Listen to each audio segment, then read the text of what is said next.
Hey everybody, welcome to the 2020 Rock and Roll Hall of Fame Induction Ceremony Red Carpet Show. I'm your host, Carrie Keagan, and I'm going to be rocking it with you anywhere that you have a Wi-Fi connection. And it's going to be a pretty different kind of red carpet this year, one that may or may not include slippers for me, for our guests, and for you, hopefully. So tonight we're going to welcome inductees and special guests to our virtual show as we lead up to the Induction Ceremony show on HBO and HBO Max at 8 p.m. The class of 2020 includes, are you ready? Here's the drum roll. Depeche Mode, the Doobie Brothers, Whitney Houston, 9 Inch Nails, the Notorious B.I.G., T-Rex, and Irving Azoff and John Landau for the Ahmet Ertegun Award. And by the way, I have to commend all of you guys out there for contributing to the fan vote on Google. You guys all cast over 8 million votes. 8 million of you got out there and said you want to make your vote heard. Amazing, you guys. Perfect timing. And by the way, it's a record high in our fan vote history. So thank you for joining in. I hope you guys will be a part of this for forever. So earlier this week, I had the pleasure of talking with Rock and Roll Hall of Fame Foundation Board Chairman, John Sykes. So we're going to kick off the show with a word from John. Roll it. John Sykes is in the house. How are you? Oh, I'm just doing great. We're just moments away from the Rock and Roll Hall of Fame Induction Ceremony, our 35th annual one. So our first virtual one, but it's actually a wonderful special. So it's going to be all the great artists, but in a whole different way. I think in a lot of ways, some interesting new ways to present the artists. Well, this is a very crazy year for everyone, but this is your first year here as chairman of the Rock and Roll Hall of Fame, and it just happened to land in the weirdest 2020 of all time.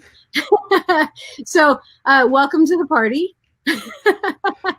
Glad to be here in the weird party. Yeah. So how have things been going trying to prep for all of this? You know, normally we do it earlier in the year, but this time we had to push it back a bit.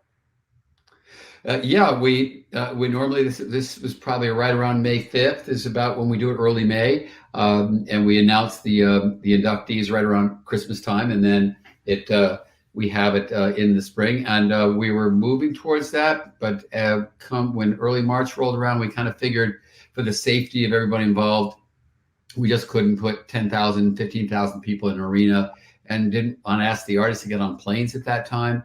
So we didn't want to miss this opportunity, because if we postponed it 1 year, then we would block 6 more artists from getting in 2021. And there's such a long line of artists to get into the Rock and Roll Hall of Fame that we just felt that we wanted to just kind of, really make the show, make the show going on, keep it going on. So we decided to create a special for HBO, and they were totally behind it, where we would just kind of take a longer look at these incredible careers.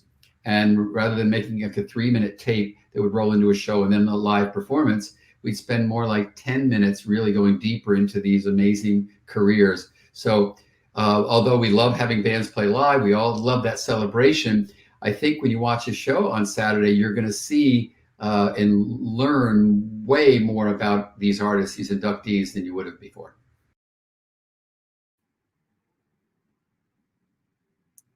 All right, you guys, our first guest was inducted into the Hall of Fame in 2013, and now she's here to talk about her role in the 2020 induction special for the Doobie Brothers. Let's welcome to our virtual red carpet inductee, Nancy Wilson. Hello, everybody. Hi, Nancy. It's so nice on the red carpet. Yes, do you like my red carpet? I'm trying to be over here. Yeah. No, I'm really honored to be here for the Doobies, because one thing, we've been buddies forever, since the 70s, really, mid-70s, late 70s, and played a lot of shows with them, and even up till recently, got on some stages together. So it's about time for the Doobie Brothers, and they're an American institution. What can I say? For real, there's like pretty much every song they've ever written was a song that's like an earworm forever.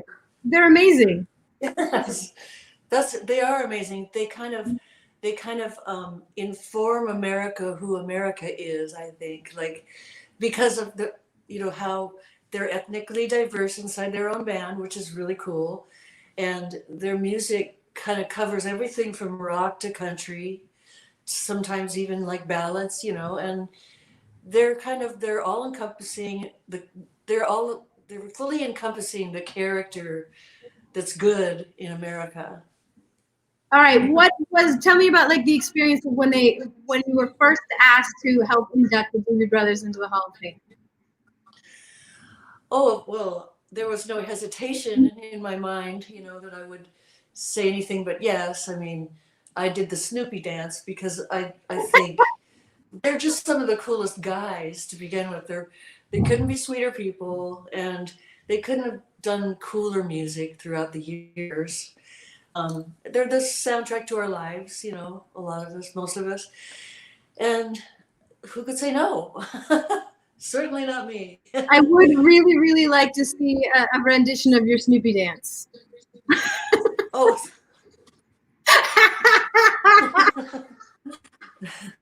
Yeah, right. What are some of your earliest memories with the Doobie Brothers? Do you remember like the first song you ever heard, or the first time you ever met them? I think Black Water on the radio was one of my first kind of like, oh, whoa, what am I hearing here? And how do I learn that guitar part? And and then we were on tour with them a few times when later too, when Michael McDonald was the singer, one of the singers, and that song "It Keeps You Running" came on the radio in the tour bus, and I was like, "This is the story of my life," It keeps you running, and you can't go home. You're on the road, So I don't know. Their stuff is just brilliant, and I'm really happy for them, and I can't wait for the day we can get up and jam again together. Yeah, we have to do that soon, I think, because we all want that too. We're gonna miss some of the live performances this year, which is a total bummer. Yeah. Well, I think the way things are turning around a little bit lately in the country here, it's a good hopeful time for things to change and get under control and be able to go and see shows and get back to normalcy, a little bit of our real lives again. Yeah. Although being at home has been a lesson in patience, not to mention also a good reason for me to do a solo album, for instance, which I've been working on at home. That's fantastic. And, when did you hear that? Yeah. Well, the Rising is the song that's already been released. The first single is out, and it's doing well. And it's a Bruce Springsteen cover. Most of it's original. The next single comes out in January, and then the rest of the album should drop in March. So fantastic. I'm slaving away over a hot guitar at home. I mean, if there was something that 2020 did, is it gave people a little breath to be able to be creative again. Yeah. Without the hustle. I think that's the blessing inside the bigger curse, for sure. A lot of people have learned to love their families more intimately and not being so busy every second of your day that you kind of know who your family is, and or a lot of divorces happen. I don't know exactly which one wins, but I think both. As long as there's happiness at the end. As long as it all resolves in a better way, yeah. Now, one of our other inductees this year is Depeche Mode, and you and Eric Tesmer did a cover of Policy of Truth. Tell me about how that came. I know a lot of cool players and musicians, and I'd met Eric Tesmer at a party really one time, and he was playing at an event where Hart had played earlier. Anyway, long story short, we fell in like dirty shirts together, like two dirty shirts together. And I ended up, they invited me to come to Austin where he lives with his producer friend, Dave Rice, to do some songs. Let's try to do some songs. And so I said, what do you think would be really fun to cover? What songs would be really fun to cover that you might have always wanted to cover? And so we did a version of Daughter, a Pearl Jam song that's going to be on my album. And we did Policy of Truth. And we did the Elbow song called Grounds for Divorce, which is a really great rock song. Yeah, and so what we took that song and we made it like super rock because it came out of more of a, earlier 80s sound, which was more kind of new agey, new wavy kind of a sound. And so we took it and we turned it on its ear and we rocked really hard with that song. So yeah, it'll be on Eric's album. And you turned it into a duet as well. Right, that's right. Yeah, we kind of traded off. We've got the girl and the boy sort of discussing, the policy of truth, which puts a whole different spin on it when there's a woman in the mix in any conversation. I guess. It sure does. Changes the whole perspective. Right. And so who ended up winning? Yeah. Well, I think the conversation went well. Let's just say they agreed to differ. Anytime there is two guitars talking, I think it goes well. Yes. Two guitars having an argument. Electric arguments. Right. Now we have a few other inductees this year. Obviously, we have Whitney Houston, the Notorious B.I.G., 9 Inch Nails, T-Rex. Do you have any memories or stories about any of them? Well, T-Rex is a big early favorite of ours. We were just a fledgling band getting started in Vancouver, BC when T-Rex was huge. And so we, of course, sat around and learned their songs and just a great one-of-a-kind sound, a signature sound that nobody else had than T-Rex, And so congratulations, T-Rex. It's a great class of 2020. Thank you so much for joining us and for being a part of the HBO special. I'm so happy to be part of it. Thank you. And maybe next year we'll be playing. Yes, that would be amazing. All right, you guys, you can see Nancy Wilson speaking about the Doobie Brothers joining the Rock and Roll Hall of Fame in the HBO special program, streaming on HBO Max, starting at 8 p.m. and on demand after that. Thank you so much, Nancy. Thanks for having me. Appreciate it. All right, you guys. Church's lead singer, Lauren Mayberry, wasn't able to join us tonight for the live show, but she did do a pre-record for a special message for us. Mayberry was interviewed as part of the HBO special speaking about Depeche Mode, and now we'll hear more about what the band means to her and her own band. So take a listen to her message for Depeche Mode. My name is Lauren Mayberry. I play in a band called Churches, and obviously our band would not exist without Depeche Mode. They are one of my favourite bands, one of our favourite bands of all time, and we owe them so much in terms of how inspirational they've been, the incredible songwriters they are, what they represent, the honesty and integrity that they have, but also for what they've done for us personally as a band. We toured with them in 2013, and it was a really huge turning point for us personally, and the generosity that they showed us is characteristic of Depeche Mode, I think. This is the best I could do for a virtual red carpet. I don't have a red carpet, and I don't really have any white walls, and this is like the fourth take because this person has been scrambling around making all kinds of noise. But yes, congratulations, beyond well deserved, and hopefully one day in real life we will get to experience the proper Depeche Mode Rock and Roll Hall of Fame celebrations.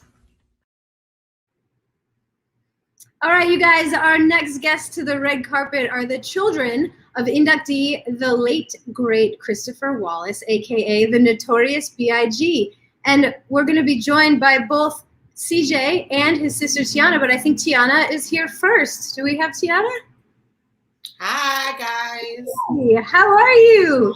Good. How are you? I'm doing great. We're trying to get used to this whole red carpet in my living room. I know, this is very high tech. So congratulations on behalf of your dad, the Notorious B.I.G. Thank you. How do you think he would be feeling right now? I think he would be ecstatic. This is well deserved. He's worked hard for this, and I think he would be through the roof. I think we're getting a little bit of interference from somebody else in there. Hopefully they'll turn that off. But now I know you were asked to be part of the induction on behalf of your father. So what was it like when they called? Me and my brother both accepted the award. And I mean, who else to do it but me and him? So we were definitely very excited. We were like, what do we say? Who do we thank? We were trying to cover all of our bases, but my grandmother hit me up a couple of weeks ago after she saw the rough draft and was like, you guys did amazing. So I think we did great. Oh, good. Congratulations. What did you feel a lot of pressure? I mean, those are big shoes to fill. You have to fill in those words that he would probably be saying. Definitely big shoes to fill. I feel like we did a good job. You know, we thanked all of his friends, all of his family, everyone that we felt like helped him through his career, his fans. I think we did a great job. Great. Now you are carrying on the legacy here. So you're a fashion entrepreneur. You've launched a company called Notorious Clothing. Can you tell me a little bit more about the project? Notorious is my clothing line. It's lightly inspired by my dad. When I was in college, you know, when you're in school, you're like, what do I do? What do I want to be? And I was like, you know what? I think I want to do a clothing line that's inspired by my dad. So it's been great doing it. I get to, you know, meet new people, learn new things about him when I'm designing. So it's just like a way to connect with him. Are you wearing one of his right now? Yes. Ah, look at how cute that is. Thank you. How old were you there? I think I'm 2, maybe 1.5. This is from his Juicy video. So cute. And do you actually have memories of it? Can you actually remember it, or do you just remember it through everybody else's stories? Everybody else's stories, unfortunately, because I was so young. But it's honestly good to have memories like videos and pictures and all the stories from his friends. So I'm glad I do have that. We have a couple like that. You know, T-Rex passed away, obviously, and his son is also accepting the award. I can't imagine what it's like trying to get to know your parent through everyone else's stories and through only watching videos and reading articles. And do you think that you've been able to get a good picture of him and to bond with him in some way, even though it's through everybody else? Definitely. Besides the fact that I'm around my grandmother, my mom, my stepmom, and people are always like, oh, you're just like your dad. You do this like your dad. I will watch his interviews or videos and be like, I do that all the time. Like, I go like this all the time, or I do this. I'll catch little things like that too. It's so interesting to see what we have in common, but knowing that he didn't raise me. So it's really interesting to see things like that. So it's wonderful, that DNA. It just gets passed and you can't help it. Crazy. That's so funny. Now we're waiting on your brother, CJ. Where is he? What's he doing right now? I don't know, because we're on 2 different coasts right now. So he's probably scrambling all together. I'm the punctual one. Of course you are. The girls always are. Yes, girls are always on time. Don't let them fool you. Girls are always on time. Guys are late. Now, we have a bunch of other inductees. Are you a fan or have any memories or stories about any of the other inductees? Definitely a Whitney Houston fan. I'm so excited to see all the interviews and things that they put together for her. I'm excited to see that. Definitely excited. And so they were just telling me in my ear that we're still waiting on your brother. I think we should scold him when he gets finally gets on. Hey, do you remember? I mean, you know, a lot of people remember the first time they ever heard one of their favorite songs, and I wonder if you remember the first song you ever heard of your dad's. Ooh, okay, well, I don't remember being in this video, but I do remember being in the I'll Be Missing You video. I remember that. The first song that I can actually remember hearing on the radio was probably Hypnotized. I think that was the first song I can remember hearing when I was a kid. Definitely. And that was one of my favorite videos when I was a kid, because I was like, my dad is on a boat and in the water. This is so cool. Like, it was like a movie. So that was always one of my favorite videos too. Oh, amazing. Okay, so I think we want to get you and your brother together for sure. but they're trying to get a hold of him right now. So we're gonna actually cut to a Whitney Houston video right now, so we can rock out a little bit. It's a little Whitney Houston tribute, and then we'll be right back with you and your brother. Perfect. All right, roll that footage. How will I know? Clock strikes upon the hour. 'Cause every woman. That's a different kind of honesty.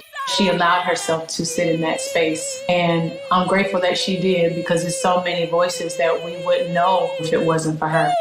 The year was 1985, and a 22-year-old Whitney Houston arrived on the music scene with a voice unlike anyone had ever heard. I truly think the music industry was waiting for her. People were waiting for that sound that didn't yet exist. Whitney Houston embodied contemporary beauty and elegance and class and glamour and sophistication. And then I connected to her because my daddy was a minister.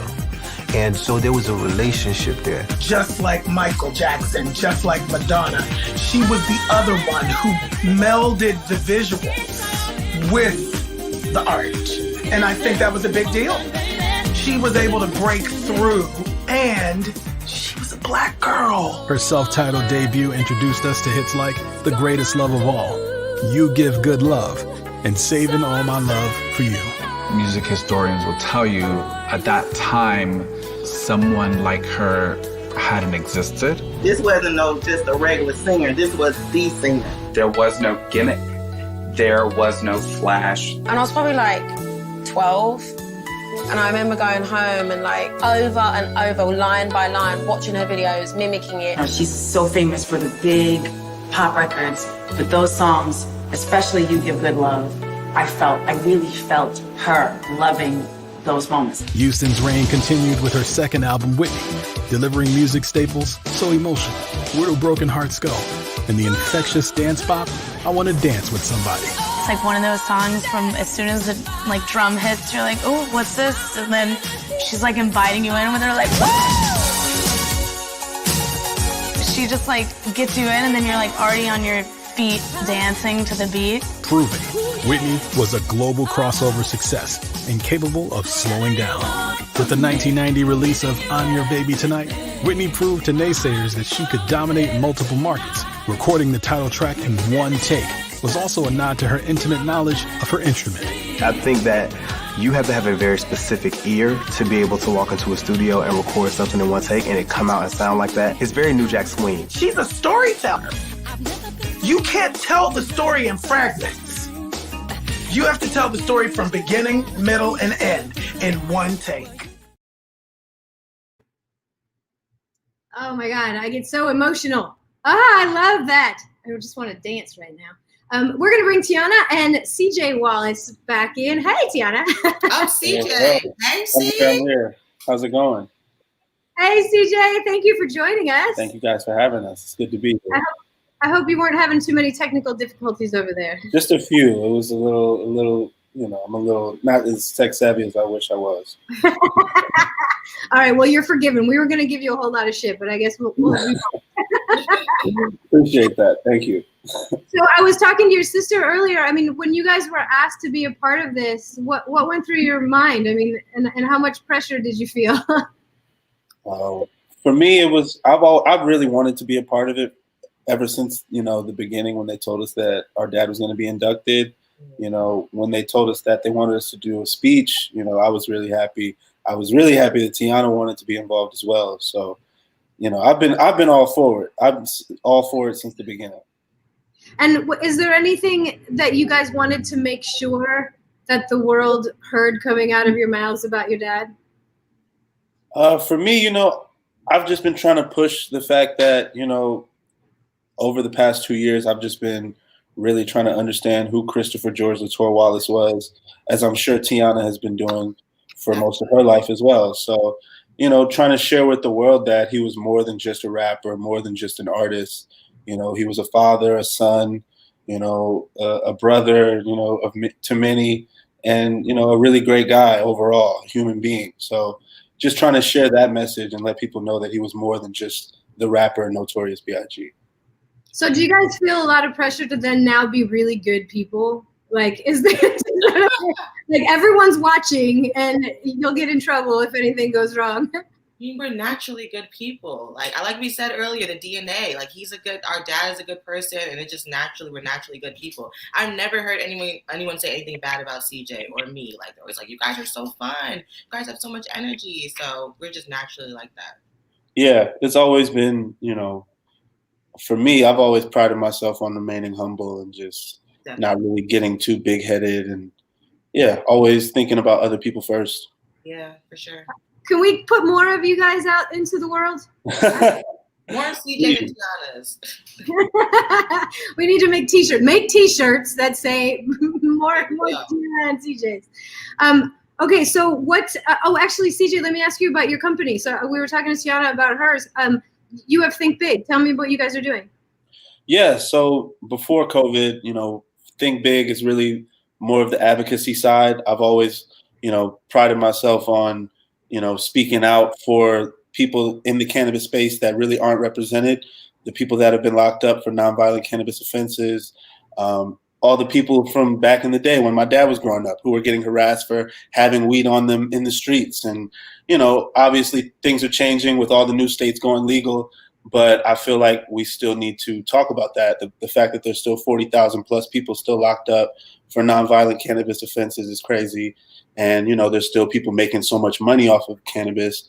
And, not every company is really sharing that message and talking about getting people out of jail. So that's always been at the forefront of everything we do with Think Big. And with Frank White, the new company we're launching, doing a soft launch soon, going to have some products in the Notorious store out there in New York. But yeah, just always trying to share the message of who Christopher Wallace was, obviously continuing to push the legacy, but this is something for me to build and for Tiana to build as well, both of us to really continue pushing and taking his name to new heights. We've both been, super involved in fashion since we were really young. Yeah. And our dad was a fashion pioneer just as much as he was a hip hop pioneer. So continuing to push the lines and do dope shit, man. That's the goal at the end of the day, always. Yeah. Have you guys ever thought about rapping? Was that ever even a passing thought? Not Tiana. I know she was. Not me, but CJ had a brief. I've always been interested in music. Me and my brother were always, working on music together when we were kids, and my sister as well, my other sister China, so we've always been involved, and my younger brother Josh is really the musician. I'm just trying to continue to push him and, be an executive to his production team. And yeah, it's all in the family. That's fantastic. You guys all support each other. Right.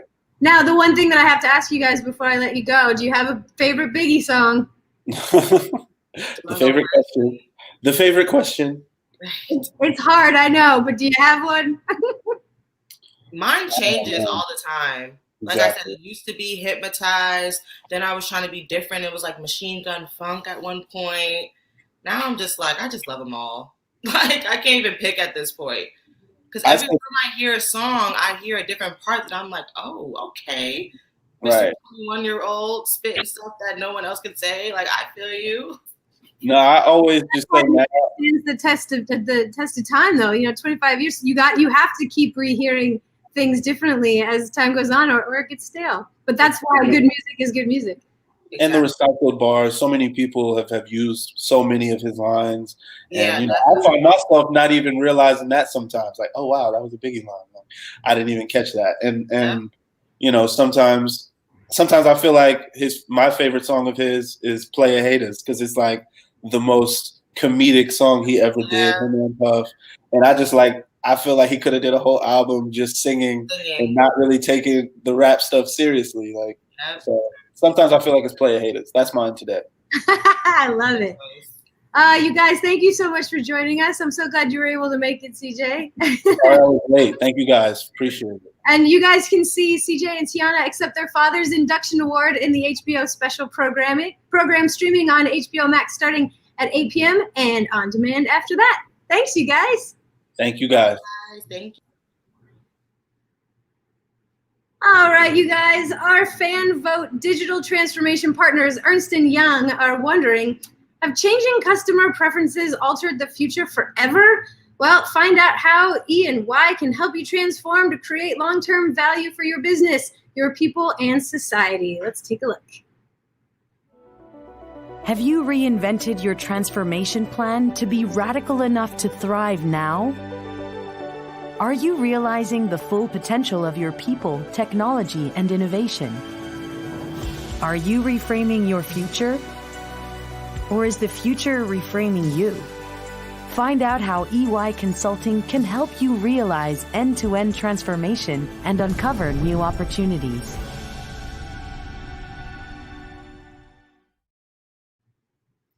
Our next guest recently covered T-Rex's song Dawn Storm as part of the Angel-Headed Hipster songs of Mark Bolan and T-Rex. We're excited to welcome Borns to our virtual red carpet.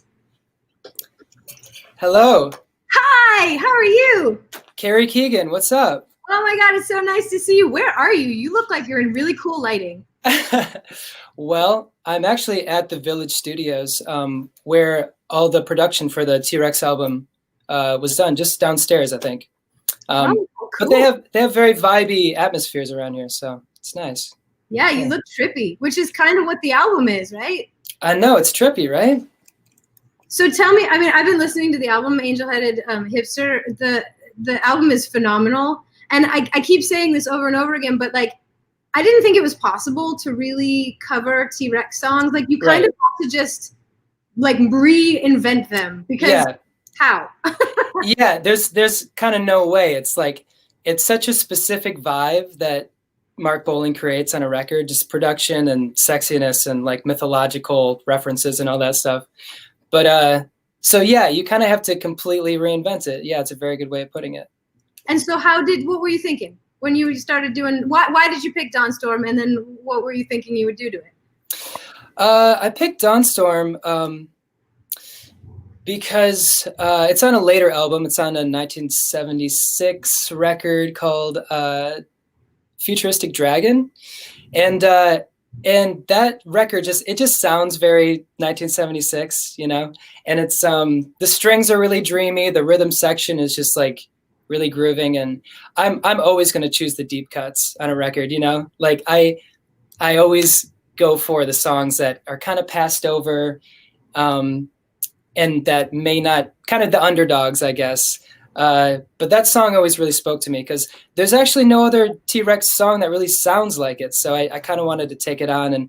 And then I was also not challenged as much with like trying to recreate like the classics, you know, like Bang and Gong. I'm so glad I didn't, like, Elton John is the perfect person to do Bang and Gong. Elton John and you too. Like, right. Yeah, exactly. Great combination of people. And Elton John has piano on it, which is like insane. Yeah.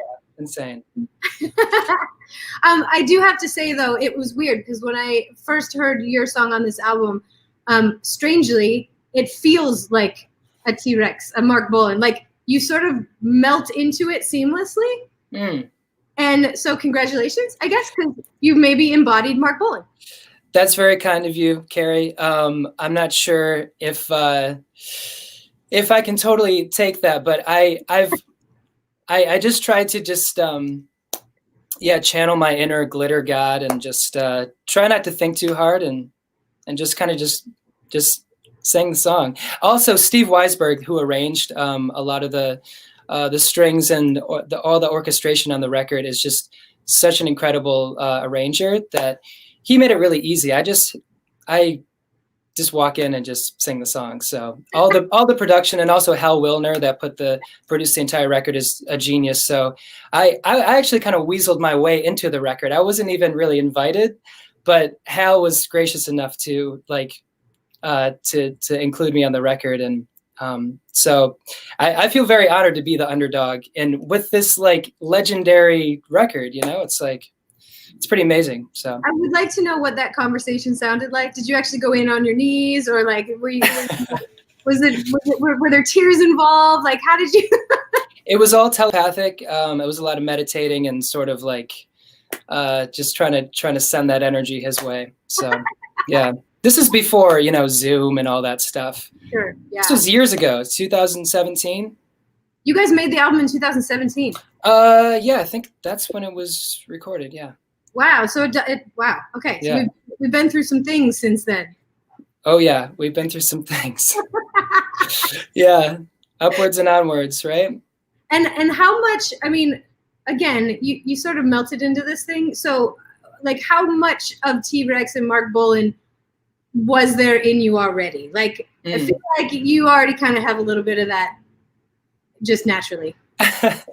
The magical forest wood nymph. Yeah, like the glitter and the boa, and like you can wear a dress and it doesn't even look weird, like that. Kind of Yeah, I started listening to an oldies radio station at a pretty young age, so I'm pretty sure Bang a Gong entered my subconscious when I was like in 5th grade, and so somehow there was this seed of glam rock that was planted in me that didn't actually flourish until I think I turned 21 and I moved to LA. And then I really started getting into Mark Bolan's records, and that's what inspired me to pick up an electric guitar and start writing on guitar. I grew up playing more piano, and there was just this feeling, I don't know, this kind of mystical feeling of being in a new environment and palm trees everywhere, and that I kind of embodied this glam rock thing very much for my first record, and I tried to like incorporate a lot of that production and a lot of kind of the elements that I love from T-Rex records into that. So, yeah. Now, there's a lot of other people that are being inducted this year. I am sure that you are fans of most of them, if not all of them. Yeah. Do you have any stories or first time memories of like Depeche Mode, Nine Inch Nails, Biggie? Biggie? Yeah, Biggie and I go way back. I don't have any personal stories that I could share on here. Those are, I don't know. Like actual like interconnections with them. But spiritually through their music, yes, I do enjoy Depeche Mode and Biggie and all that, but not really any substantial anecdotes. So sorry. When you go to karaoke, do you sing Whitney Houston's "I Want to Dance with Somebody"? I don't. No. Wow. Okay, now you just broke my heart. So there's that. Fine. Is that your song, Carrie? I wish that is your song. You have to be able to sing to be able to do that song. I'm really more of a like I do Skid Row when I'm on there. It's a whole different vibe. Little Bon Jovi or something. And Liquid confidence. It's all about the charisma and really less about hitting the notes. Absolutely, and that's why I am adorned in glitter and distracting elements. It's all superficial, but yeah. Oh, it was so nice talking to you. Thank you so much for joining us on the red carpet and bringing some T-Rex love. Absolutely. Thanks for having me, Carrie. We will talk to you very soon. Thank you so much. Sounds good. All right, you guys, we were supposed to be celebrating together here in Cleveland this year, but 2020 had some other plans. So instead, we're bringing the museum to you with the help of museum CEO and President Greg Harris. Here's his message from the Hall of Fame and a look inside the new inductee exhibit. Hey everyone, I'm Greg Harris and I'm the President and CEO of the Rock and Roll Hall of Fame and Museum. And while you're watching this at home, on devices, I'm standing inside the Rock and Roll Hall of Fame right now. This museum is 25 years old. We've had 13 million people since we opened our doors. I'll bet you a lot of those folks are watching this red carpet in tonight's broadcast. Well, induction in the Rock and Roll Hall of Fame is the greatest honor, and I'm standing in the actual Hall of Fame. This is an entire floor of our museum. There's an exhibit that honors this year's class. You'll learn about that a little bit later tonight. And there's the plaques that hang in this room honoring the greats of rock and roll, from Smokey Robinson to the Beatles to Bob Dylan to Metallica, all the way throughout the history of rock and roll. This is a small group. There's only a little over 300 inductees into our Rock and Roll Hall of Fame. We're honored that later tonight, as part of the broadcast, 8 new inductees will be welcomed into this special club. And we're going to learn about their careers, their impact, their influence, and we're going to have a lot of fun together watching this. Now, when we do leave our homes and travel, you can come to Cleveland, and I want to show you how we're going to commemorate this year's class. We're going to welcome these new inductees. There's 8 of them, and we're going to keep this here forever, sharing their legacy with fans. Here we go. Welcome to the Rock and Roll Hall of Fame 2020 class. Strange love, strange eyes and strange love, strange love. That's how my love goes. Strange. Taking it to the street. No more need for running. Oh, no. Well, I know if he really loves me, I say a prayer with every heartbeat. I fall in love whenever we meet.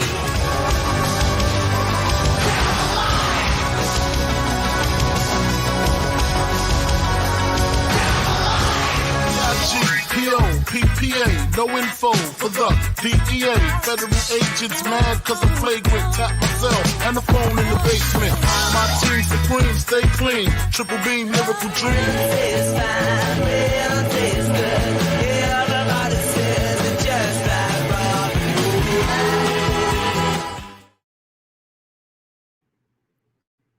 All right, Nick and Lori are co-hosts on the SiriusXM Volume channel, and they're popping in tonight to talk about this year's class of inductees, their thoughts on future nominees, and all kinds of stuff. Please welcome Nick Carter and Lori Juicy. Yeah! Oh, there she is.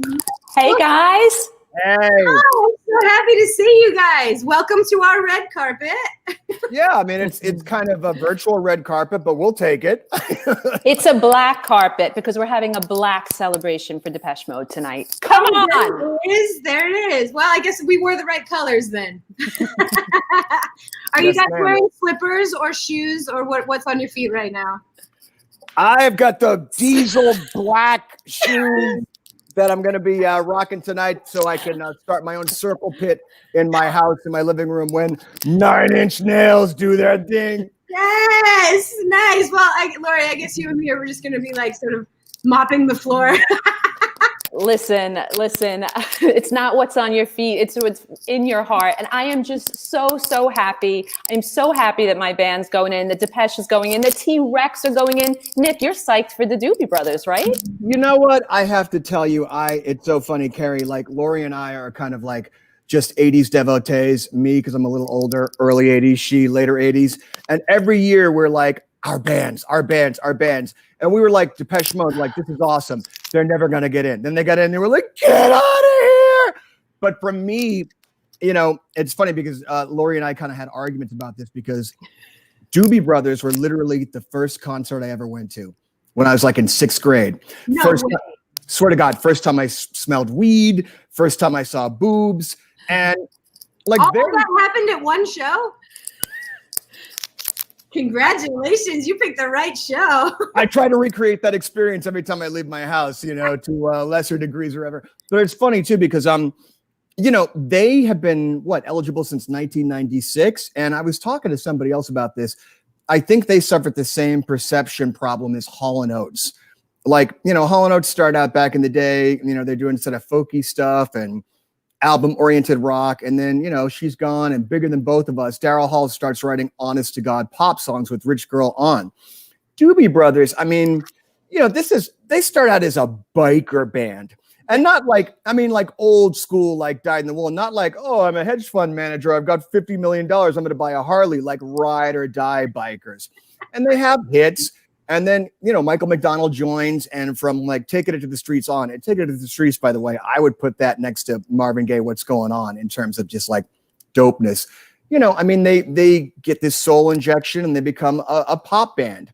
And, you know, at the end of the day, they've had hits with 4 different lead singers, you know, Tom Johnson, Patrick Simmons, Michael McDonald. And the last album Michael McDonald did, One Step Closer, the brother Cornelius Bumpus, sang that. So, I mean, you know, they're long overdue. I say respect to the Doobies. Well, but if we're going to talk about transition, I think that's one of the most fun parts of this. I mean, T-Rex starts out as like a hippie band, a hippie psychedelic group. And Mark Bolan is like, no, I want to be the biggest star in the world. And really, T-Rex becomes the next Beatles, which is amazing. And then there's Depeche Mode that starts out as a pop band. but ends up as a stadium rock band. If you've ever seen them live, Carrie, you must have seen them live. Dave Gahan is one of the greatest showmen, one of the greatest frontmen of all time. Martin Gore, one of the greatest songwriters.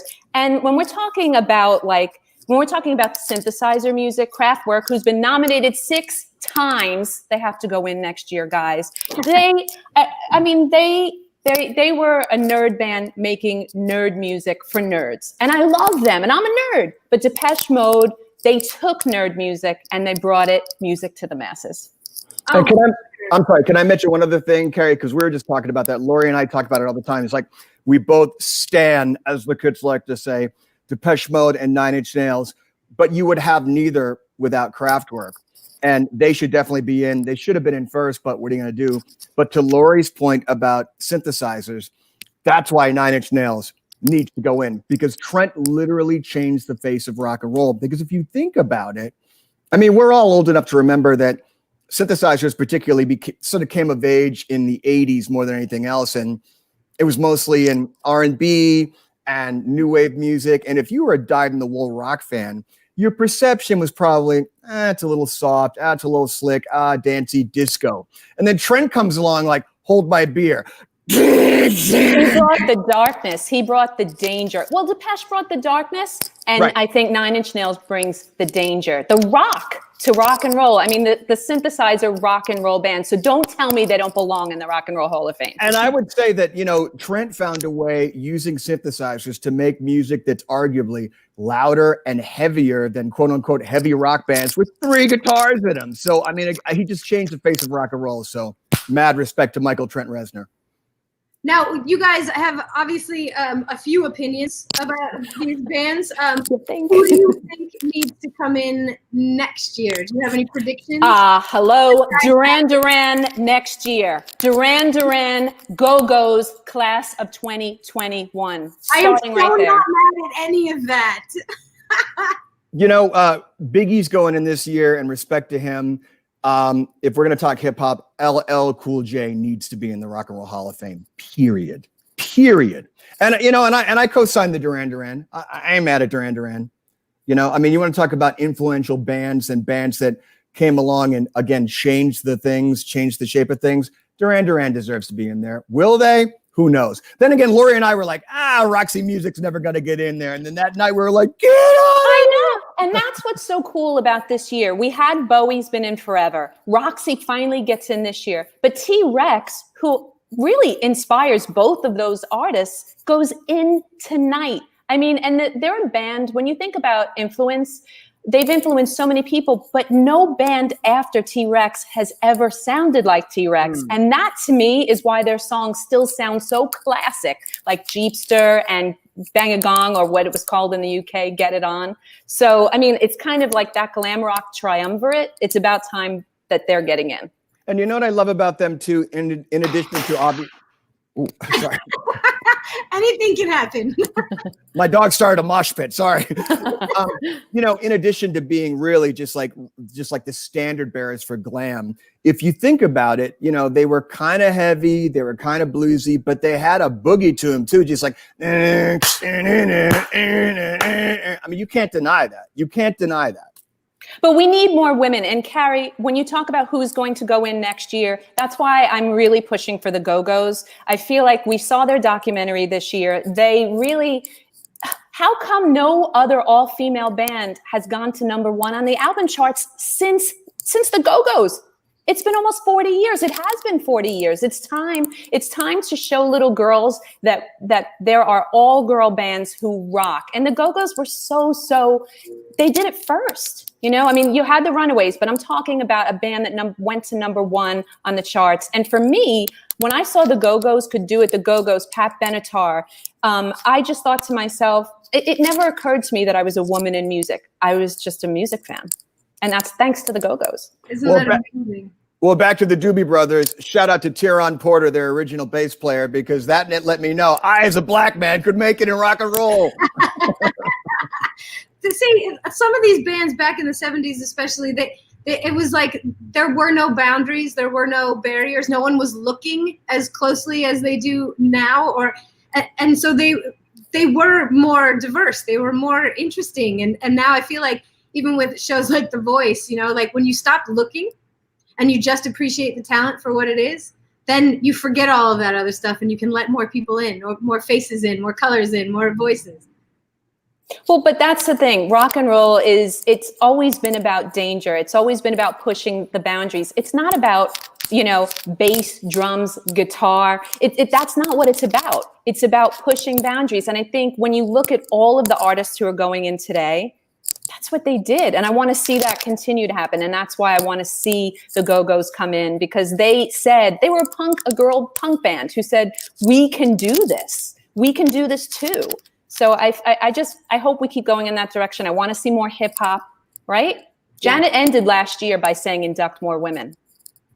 And the thing is too, you could even make that argument to some degree about Whitney Houston, about just sort of pushing the boundaries, because I think people sort of have a tendency to dismiss her as like, oh, that's like mom music. You listen to those first couple of records. I mean, yeah, the hit singles, they were very accessible, but I mean, I've said, honestly, I believe just her voice, she's touched by divinity. But again, you want to talk about a strong woman. Nobody was telling Whitney what to do. I mean, at the end of the day, it was like, what are you going to tell her? I want you to do this, which you disagree with. Hell to the no. You know what I mean? It's like, without Whitney, we don't have Mariah. And without Mariah, we don't have Ariana Grande. We don't have so many women. I mean, Whitney, she kicked open that door and she made a hit. She made a hit of the Star Spangled Banner. Yeah, that one's hard to do. And I don't know if you can top that after that either. Yeah, that's a tough one to most people aren't sitting around going, yeah, this is a banger. You guys, thank you so much for coming on and giving us your predictions and your opinions. I love them all. Apparently, you have our chat rooms just on fire. I'm sure that there's a lot of people that want to argue and agree and disagree, and this is exactly why we're here, because we all love music and we all want to talk about it. So well, to everybody in the chats, hopefully we could still be friends anyway. Lori and I love you no matter what. Absolutely. Thank you, Carrie. You guys can hear a radio simulcast of the 2020 induction ceremony on Sirius XM at 8 p.m. Eastern on November 7th, that's today, right? Yes, okay. On Classic Vinyl, Channel 26. Volume, Channel 106, and Rock and Roll Hall of Fame Radio, which is Channel 310, and of course online with Sirius XM app. Thank you guys so much. Thank you. Thank you. You guys look great. I'm putting my hair to shame. I worked so hard on my hair. Next time. Great. Thanks, guys. All right, Ernst & Young wants to know, are you truly harnessing the power of your people, technology, and innovation? Now is the time to uncover unseen opportunities and ask unanswered questions. Let's find out more. Has this moment changed customer expectations forever? How can you transform at speed to build value that lasts? Are you reframing your future? Or is the future reframing you? Find out how EY Consulting can help you realize end-to-end transformation and uncover new opportunities.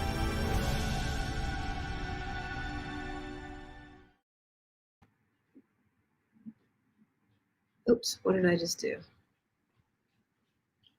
Hi, you guys. Are we back? We're live now.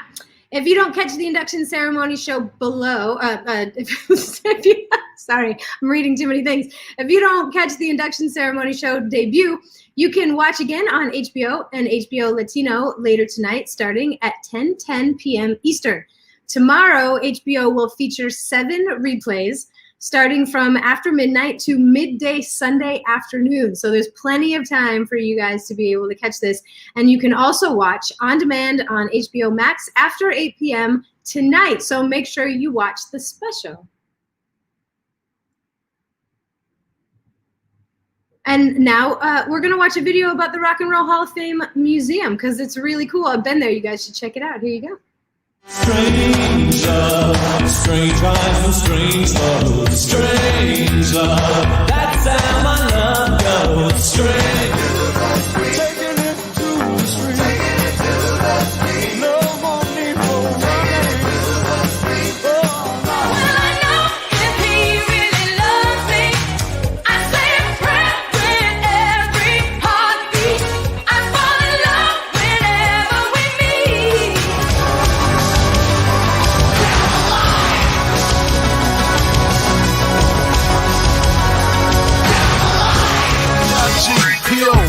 DEA, no info for the DEA. Federal agents mad cause I'm flagrant. Tap myself and the phone in the basement. My team supreme, stay clean. Triple beam, miracle dream. Tastes fine, yeah, tastes good. Everybody says it just like rock. All right, my next interview from earlier this week was with none other than the U2's The Edge. Inducted in 2005, the U2 guitarist joined us to talk about the band's cover of T-Rex song Bang a Gong with Elton John on the Angel-Headed Hipster album. So let's take a look at that. Edge, welcome to Rock and Roll Hall of Fame class of 2020. Hello, it's great to be here virtually. How this world is we're living in, but it's just, you know, we're being creative, being innovative, and so here we are. And most people are allowed to be in their pajamas for this. Thank you for putting a shirt on. Yeah, it's important to maintain standards even through this strange period. Now, U2 has been very busy in 2020. You guys have been keeping us very entertained, so I have to thank you for that. You have so much going on, everything that's going on the YouTube channel. Yeah, we finally got round to, since we're now off the road, as you probably know, we were on the road for almost 5 years. Now that we're off the road, we're able to try and turn our attention to some other things. So we've just redigitized all our videos and put them back on YouTube, and with their assistance, all of our old material is back up better than ever, and it's getting a great reaction, because I guess some of the videos had never been available before. So it's kind of wonderful to get to see them again, and they're pretty good. I have to say, they've stood the test of time. It is. It's fun to go back and rewatch a lot of things. You guys are great. You guys always put something out there that we love to see. Thank you, Carrie. Now, you are involved in the Rock Hall this year because of T-Rex. And you guys are involved in a project called Angel-Headed Hipster Project. And you guys did a cover of Bang a Gong with Elton John. How did this all come about?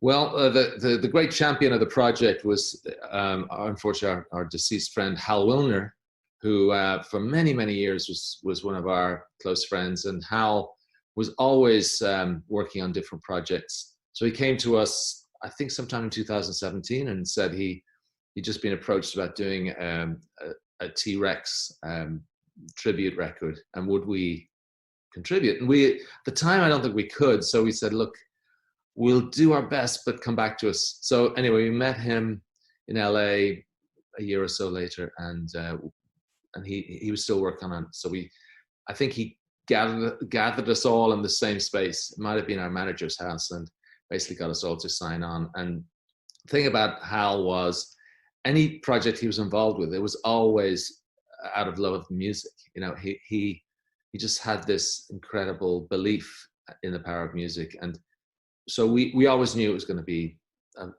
a really amazing thing to be involved with. And we got to work with Elton John on the track, and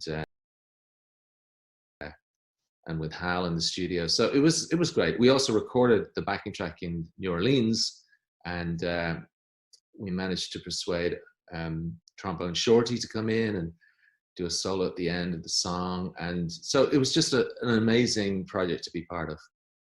The piano addition to Bang a Gong was very unexpected and really cool. Yeah. Elton John kicked it. Yeah. I know. It was so fun to work with Elton, and we recorded that in the south of France. We happened to be there during the summer, and it was such a pleasure to see him play. And I knew he's a great pianist, obviously, but I didn't know he had those kind of New Orleans Dr. John, Professor Longhair chops. It was so fun to see him play in that style. What made you guys pick Bang a Gong? I mean, obviously it's probably one of T-Rex's most known songs, but I mean, there are so many you could have chosen. Why that one? Yeah, I mean, I actually learned to play guitar. The first song I ever learned how to play was Hot Love, which is the T-Rex classic. And it was at that stage I was like 13. It was a simple enough part. But they were absolutely one of our most favorite groups of that time. So I guess the choice of song for us was really about what Bono was comfortable singing, and so I think himself and Hal figured out Bang a Gong. I mean, T-Rex is not an easy person to cover. And I love that this album, it's the right artists doing their own take on these songs. It's fantastic. I've been listening to it all week. Yeah, no, they're great songs. That's the thing about Mark and T-Rex is that they really were innovative, and they, in many ways, were kind of the architects of what became glam rock. And obviously David Bowie became this absolutely huge international star, and Mark and T-Rex did incredibly well for an album or two, but they kind of over time have slightly been eclipsed by Bowie.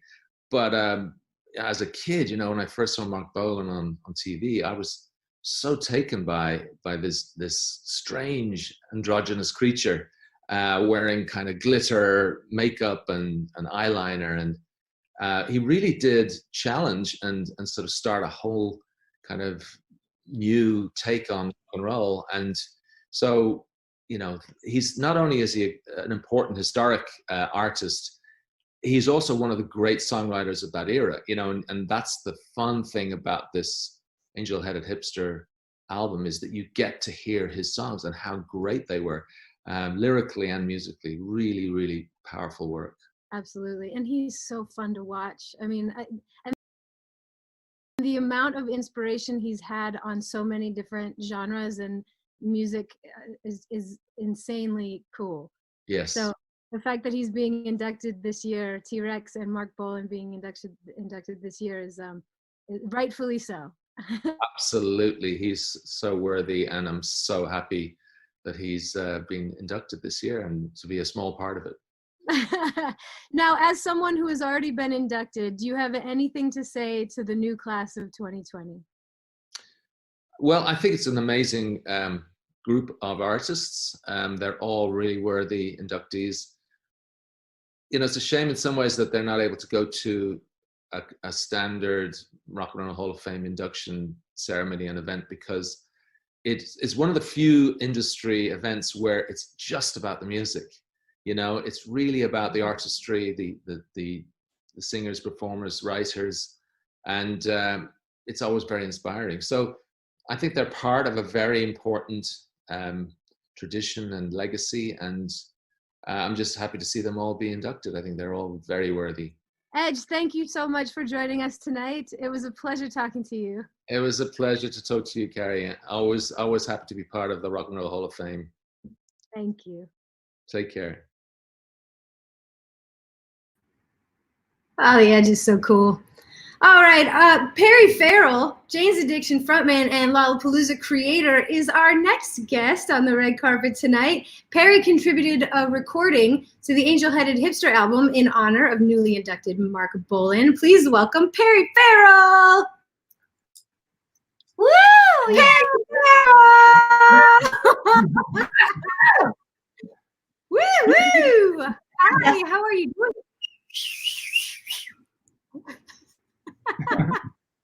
Well, listen, I'll applaud you all day if that's what you want. Me too. I thought that, man. Thank you so much for joining us. Can you tell me a little bit about how you got involved in this? This album is really cool. This Angel-Headed Hipster project. Yeah. How did I get involved? Yeah. I was in the next studio working with Tony Visconti, who's the original producer for T-Rex, on solo project. And then, so somebody tapped me on the shoulder and said, Hal Wilner's in the next studio, and he wants to say hello and play some tracks that he's working on. That was the Angel-Headed Hipster tracks. And I sat in with Tony. So we're both listening to it. And I'm looking at Tony and I'm thinking, I wonder what Tony thinks about this production, right? So anyway, but then they invited me to do a track. And they asked what track I wanted to do. So you want to hear what track I chose? Well, I know, because I've been listening to it. It's a great album. You did Rock On. Yeah, I did Rock On. So what made you pick that song? Well, so when I was 13, I moved down to Florida, right? So you imagine I just started, high school years, and I didn't really know anybody, but I started to make friends with these guys, and they were kind of heshers, so we would go to the underage discos and smoke cigarettes and weed and try to, ask girls to dance, ride our bikes over there, we were just like hooligans. But I always remember hearing, rock on, yeah, yeah, yeah. I would always hear that. That was the remnants of that era in my ears. So that's amazing. That was the song that got you through puberty. Yeah, exactly. That is fantastic. So when you decided to record it, what did you bring any of that all those hormones back into the recording? Yeah, I did. I was really thinking about, so what would happen is, because I was the smallest guy there, but to make up for it, I would I held everybody cigarettes when they would go out and dance, because they all, the guys and the girls knew each other more than I did. So I got in by hanging out and holding on to their cigarettes. And so when girls would come by, I would go, hey, you want to smoke a cigarette? And then we would smoke cigarettes, and that's how I kind of introduced myself to the kids in South Florida. Yeah. You were the coolest kid on the block. You had all the smokes. No, I wasn't. I was the loose cool kid, but I was trying the hardest. I love that. Now, how much influence do you think Mark Bolan had on your career, on your musical taste, and on your style? Well, again, going back to Tony Visconti and his production, how he took rock music, orchestration to it. He minimalized the parts. So you had this, you think about T-Rex, you think about them as almost like metal, right? They had on their cover Mark Bolan, and he's got a big stack behind him and an electric guitar, right? And platform shoes. But if you really listen to it, the production is just beautiful. It affected me because I listened to how it was layered, and the absence of note and absence of parts, and the absence of instruments. And then on the other side of things, the voicing. I specifically love Mark Bolan. Again, you think that it's kind of a shouting that he did, but it isn't. He sang very understated and very androgynous, and it was almost like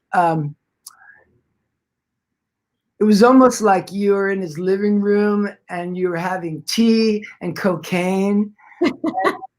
You know what I mean? Like hanging out, playing some music, and everybody would be singing. And then, do you know that Flo and Eddie, the guys who were in the Turtles, they were the original background singers for T-Rex.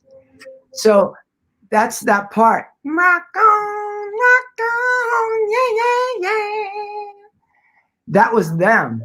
Amazing. Yeah, doesn't that sound like a fun time? Yes. Who did you end up getting for yours? Did you do them yourself, or did you get other people to come in? Yeah, myself and Etty. Oh, great. How is she doing? She's doing well. Thanks for asking. Of course. Are you guys still playing? What have you been doing through 2020? Well, we were doing good until this morning, and she pissed me off. I feel like 2020 has been rough on everybody. Man, we've been making so much music and trying to help Biden-Harris get elected. Woohoo! It happened. Congratulations. Yes. So we've been doing that and walking our dogs, and then we take care of some kids too. Yeah, you have a few of those. Yeah. Mm-hmm. We have a few other inductees this year. I want to know if you have any memories or stories about Depeche Mode or Nine Inch Nails or Notorious B.I.G. Well, I remember the first time we ever went to London. We were going to play one of the festivals, but we had a small show in London.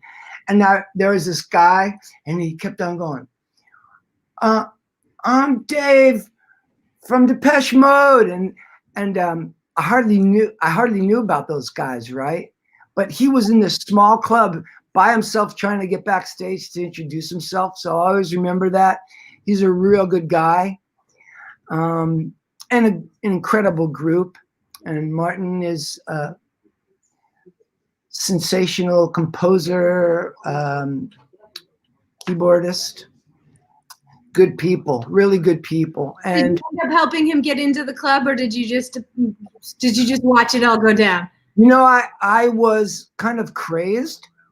So I just saw him and I was like, what's up with this dude? And then I asked about him later and they go, no, he's this guy. You know who he is? I'm like, kinda.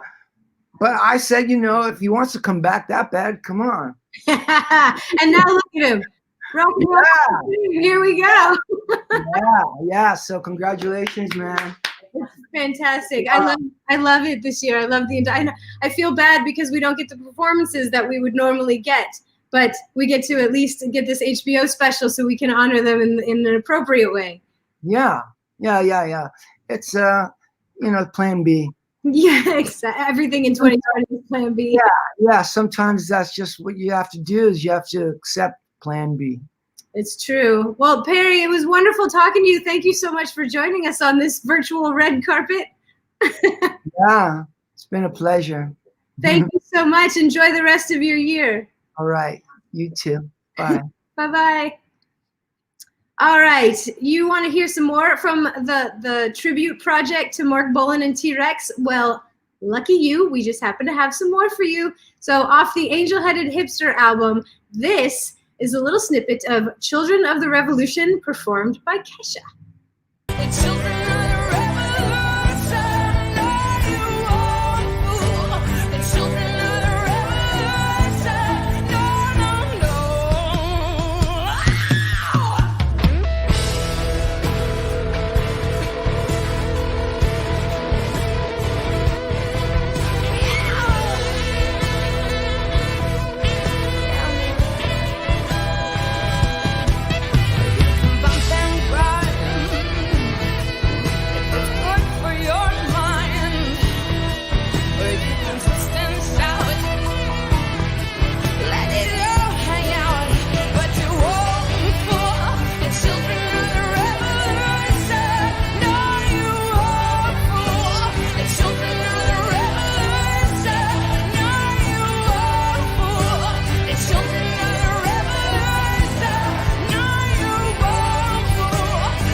And now we're going to watch a little Rock and Roll Hall of Fame year in review. I don't mind you coming here, wasting all my time. 'Cause when you're standing oh so near, I kinda lose my mind. It's not the perfume that you wear, it's not the ribbons in your hair.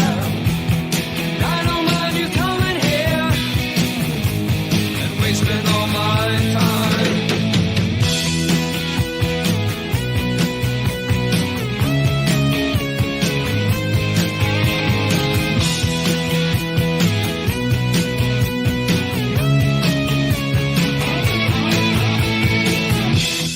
I don't mind you hanging out and talking in your sleep.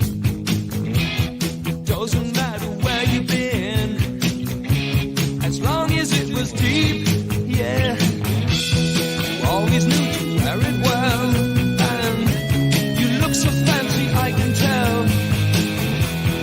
I don't mind you hanging out and talking in your sleep. I guess you're just what I needed. That's what I needed. I needed someone to feed. I guess you're just what I needed. That's what I needed. I needed someone to bleed. All right, you guys, our next guest is a fixture of the alternative underground scene.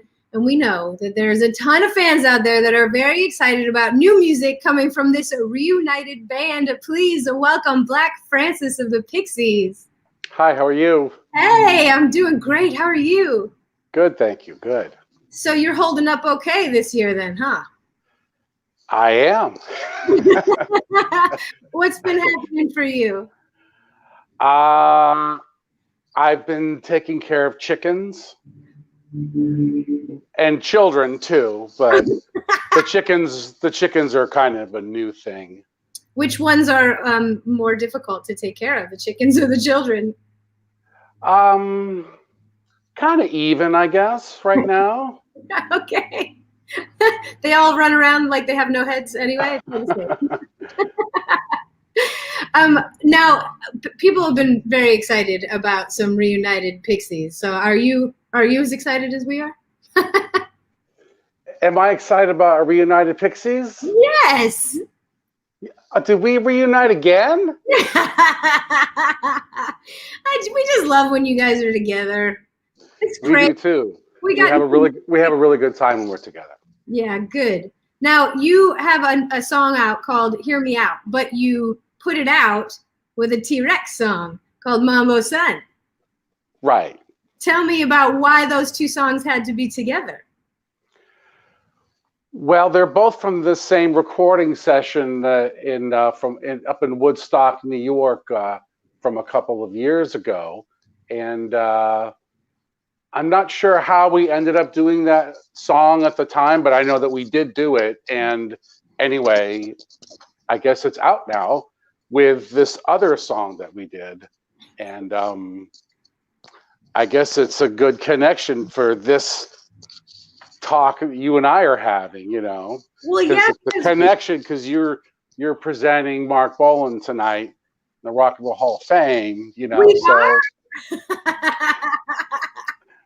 Yeah, I think it's a good time to get everybody, all the fans out there of Mark Bolan and T-Rex together, and like just sort of gush about how awesome he was.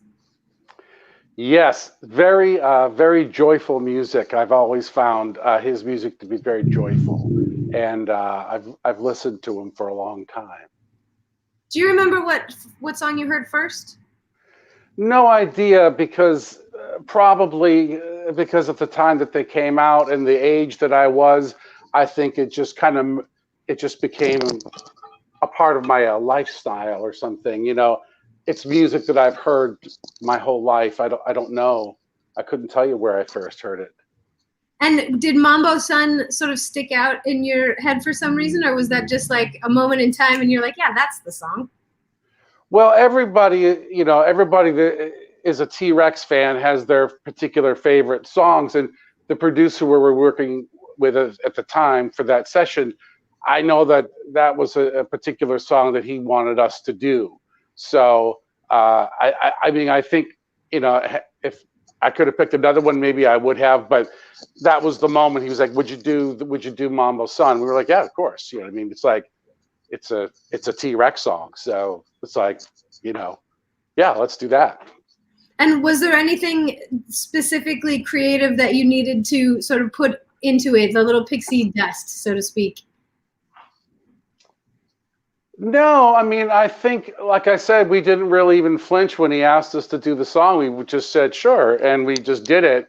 And I think because we've all listened to T-Rex for so long, and like I said, I think we get a lot of pleasure and joy out of those records. And so not even any kind of analysis. It's just sort of like, oh yeah, let's just dive into that, you know. It's easy. You make it all sound so easy. Well, you know, it's easy peasy, man. Are there any cover songs that you would be afraid to do? Is there any artist you would just never want to tackle? Well, you know, like that Village People song, YMCA, is a great song, but someone suggested that we do that song. But the original is so good, it's like you don't want to mess with that. You know what I mean? Although I would So- really like to hear a Pixies version of YMCA. I mean, I would like to play it and sing it for sure, but you know, will you do it justice is always the question. You know what I mean? And that's always the tricky thing about doing songs by bands you love. It's like you could do it out of love, but are you gonna kind of do something with it? And that is you don't really know until you do it. But anyway, I think the real question is which costume would you be wearing? well, you know, I believe the lead Vox there, isn't he the policeman with the? I think he's the policeman with the. Yep, poster. you always have a choice. There are quite a few. I mean, I'm not really comfortable with guns, but in that context, like a prop, a theatrical prop would be all right. Maybe we could just give you a billy club or something. Or you could just keep the microphone. That's your weapon of choice. A bouquet of flowers. I'm good, you know, kind of a spin on it, you know? There it is. That's what we need right now. That's exactly That's right. More flowers, less guns. for sure. Now there's a bunch of other people being inducted, and I'm wondering if you're fans of any of the above: Nine Inch Nails, Depeche Mode, Whitney Houston, Notorious B.I.G. Well, I like all of those artists. You know, I didn't even know what the lineup was tonight. I've been, like I said, I've been with my chickens mostly, and kind of cooped up, no pun intended. And I'm a little out of the loop on a few things of late. That's all right. We forgive you. It's okay. This is a very strange year for everyone. And Yeah. I'm wondering now, are we gonna have any chicken noises maybe sampled in some new songs? I've put them to sleep. They're What, for the night or for good? no, for the night. I have my breakfast to think about. My omelet, you know, I take very good care of them. Okay, good. This makes me feel good. Well, thank you so much for joining us. It was a pleasure Sure. talking to you. Okay, nice to talk to you too. And take care of those chickens. Thanks. All right, you guys, in case you missed it before, our fan vote digital transformation partners, Ernst & Young, want to help you transform to create long-term value for your business, your people, and society. Let's take a quick look. Have you reinvented your transformation plan to be radical enough to thrive now? Are you realizing the full potential of your people, technology, and innovation? Are you reframing your future? Or is the future reframing you? Find out how EY Consulting can help you realize end-to-end transformation and uncover new opportunities.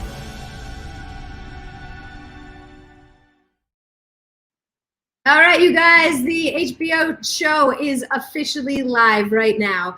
But if you don't catch the Induction Ceremony show debut right now, you can watch it again on HBO and HBO Latino later tonight, starting at 10 p.m. Eastern. Tomorrow, HBO is going to feature 7 replays. That's 7 times you get to watch this over and over again, starting from after midnight to midday Sunday afternoon. And you can also watch on demand on HBO Max after 8 p.m. Eastern tonight. So make sure you watch the special. Now, I got a chance to catch up with country star, and I have to say this, my niece Kira's absolute favorite. She's very mad at me that I talked to him without telling her first. Luke Bryan.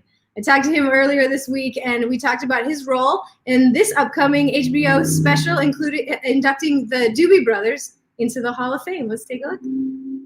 How you doing? I'm good. Just it was funny. We were talking off set about how you got to learn to be a little more technical these days. So True. I'm paying someone else to do all this stuff, but hey, the show must go on. It's true, and it keeps you honest. It's good. We need to learn how to do this stuff. It'll be a something for the resume for sure. Can I out you and tell everybody that you did your own hair? I did my own hair. See, I'm kind of every time I kind of nail my hair though, my girl that works on me for American Idol stuff, she gets a little jealous. She's like, she doesn't like me doing my hair, having a strong hair game. She needs job security. You have to be careful. Exactly. And congratulations, by the way, CMT. You're not having a bad year at all. 2020 has been good to you. Yeah, it was fun winning the male country video. I think it was male country video. Yeah, it was amazing, and to still be able to do forms of entertainment, certainly being on the CMT Awards, and done a couple live streams and stuff like that. It's been fun, but I mean, it's been interesting being home so much and just kind of relishing being home with my boys. Do you miss being out on tour? Oh, certainly. I mean, it becomes such a way of life that you are so accustomed to. When it goes away, it's quite a culture shock. But I mean, it's I've gotten to take the boys on some fishing trips and hunting trips, and just laying in your bed every night and kind of having a little bit of a routine around the house is something I've never had to do. So I've kind of enjoyed that, but certainly miss being out on the road in front of the fans, trying out music. Okay, be honest. Are you a pain in the ass at home? Does your wife want you to go back out on tour?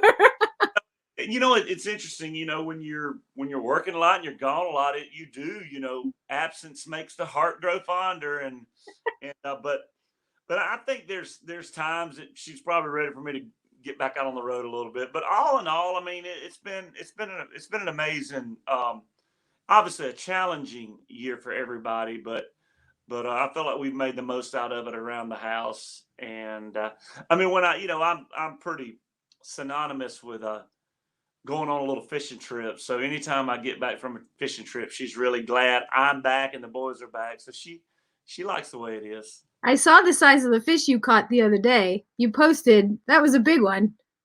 Which one? Oh, well, he was this big. Yeah, all of the big fish are blending together. I've actually on my phone, I've started a coronavirus fishing file of all the fish I've caught since COVID hit. So it's whenever this is long gone, I'll do a big long post of all of my fishing shenanigans while being quarantined. Are you eating them or are you putting them back? Which one are you doing? Oh, I put most of them back. I mean, there's some, if we're out in the Gulf catching red snapper and stuff, I mean, we keep those, but sometimes I'm fishing at my lake at the house, and those are my little babies. So I let them back, but it depends on, if it's a fish that's kind of really, really good to eat, we'll keep some of them. All right, so we're here in honor of the class of 2020 Rock and Roll Hall of Fame.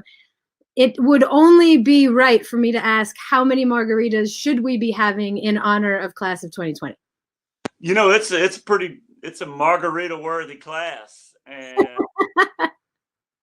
to be able to be asked by the Doobie Brothers to, I mean, when I got the call and I was under the impression that we were going to go up there and do it, it was such a big deal, and I'm like, as we've missed out on so many things this year, it would have been really, really amazing to walk out on that stage and induct them in person.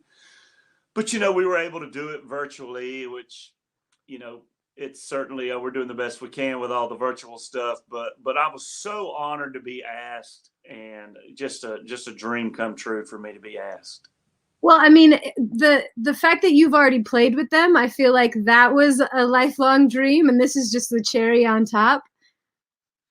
Well, yeah, I mean, growing up playing in bars, I never will forget, we played some pretty, I think it's I mean, the Doobie Brothers, obviously when you start with the name Doobie Brothers, they play some rough biker bars through the years, and down in South Georgia, I play some old bars like that, and certainly a lot of Doobie Brothers requests throughout my life, and so just the fact that it can go full circle, and I could be a part of that CMT Crossroads with them. I mean, it was just it was an amazing moment for all of us, for me to hit it off with the guys, and it was it was a great time where we could really connect.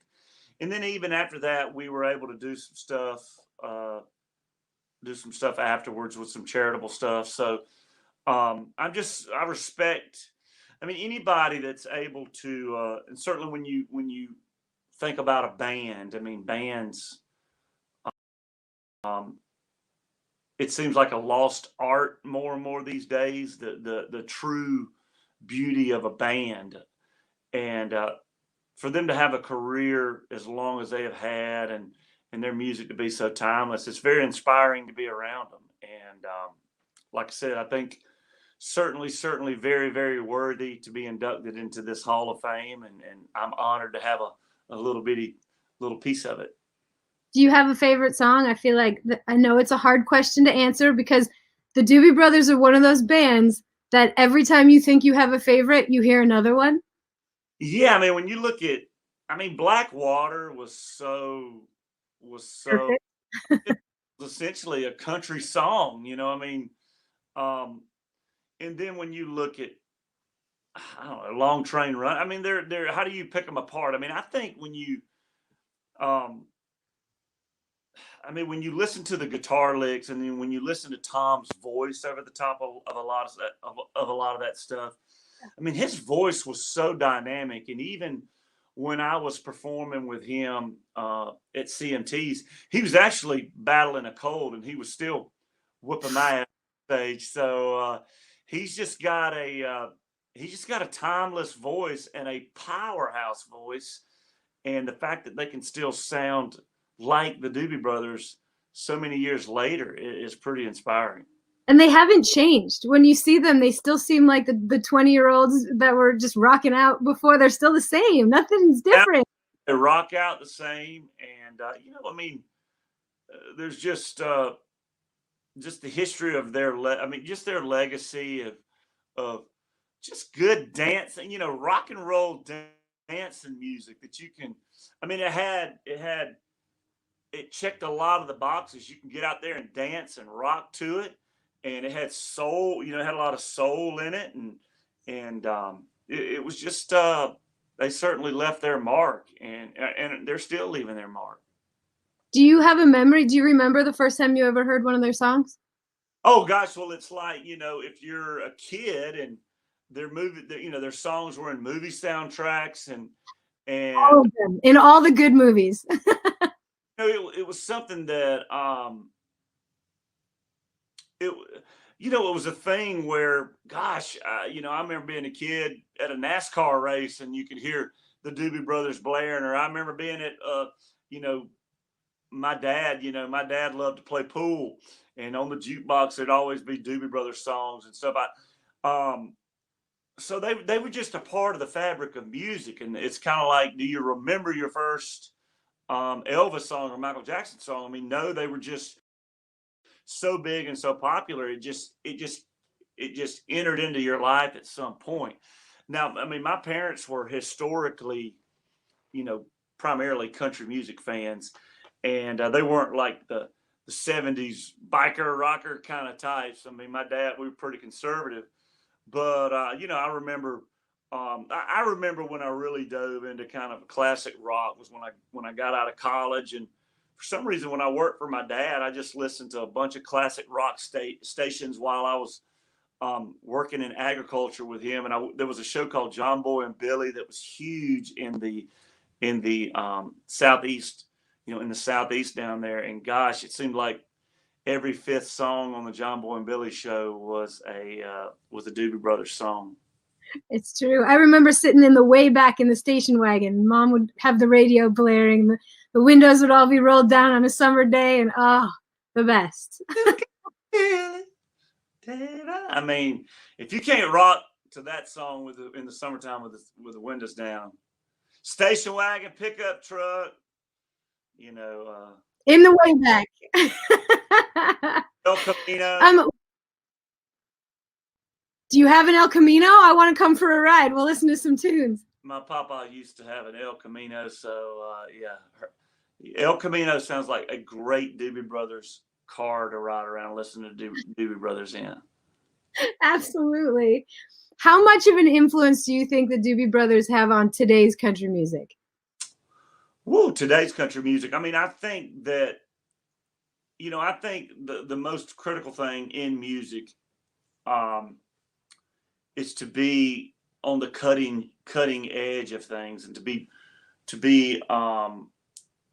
so many elements of country music this day have classic rock, southern rock, pop, but then you've got, and even with me, I mean, I kind of go all over the board, but then I got this real country voice that I'm singing over the top of these tracks. And I think their music, I think if you're a country music singer that had to kind of cut your teeth in the bars and playing in front of,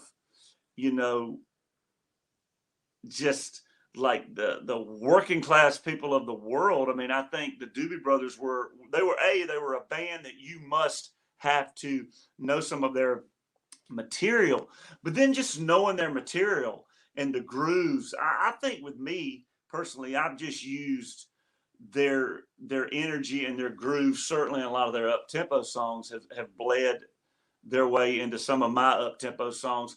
And I got to think, even when you're, there's just those historic, dun, dun, dun. I mean, that just, the way that the groove of how those guitar licks work. I mean, those things are just timeless, and they'll pop up certainly in country music. And I mean, I can't tell how many times I've been in the studio and you were like, gosh, that sounds like a Doobie Brothers thing. It's really too close to a Doobie Brothers thing to change it up a little bit. So, but you might get a phone call. You might get a phone call. From their lawyers, but yeah, I mean, I think their influence will just stand the test of time and show up. Because I mean, everybody says that a lot of your modern day country music fans are the rock guys of the 70s. I mean, it's kind of like country anyway. So I think if you want to scratch that itch a little bit with connecting to some of those fans, you better have some stuff that has those guitars and those guitar sounds in there. For sure. Now, the Doobie Brothers are not the only ones being inducted this year. We have Depeche Mode, Whitney Houston, Notorious B.I.G., Nine Inch Nails, T-Rex. Are any of them, have they registered in your life at all? Do you have memories or? Well, I mean, Depeche Mode, I think about my sister and big hair in the 80s. How big was it? It wouldn't fit on this screen, just hairspray and the wings going out. But when I look at Whitney Houston,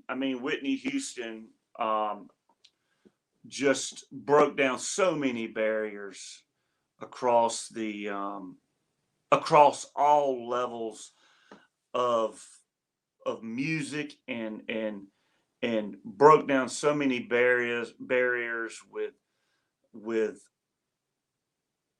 just, I mean, with race and elegance and beauty. And she was just commercial. She was soulful. She was a movie star. And, even, gosh, it's even like I've noticed, even like I've been judging American Idol, and so many kids come in and sing Whitney Houston songs. And these kids are 16 years old.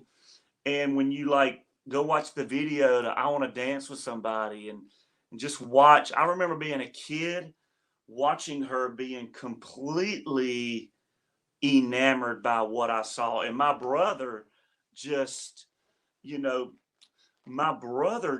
had the biggest crush on her. I mean, and these were things that,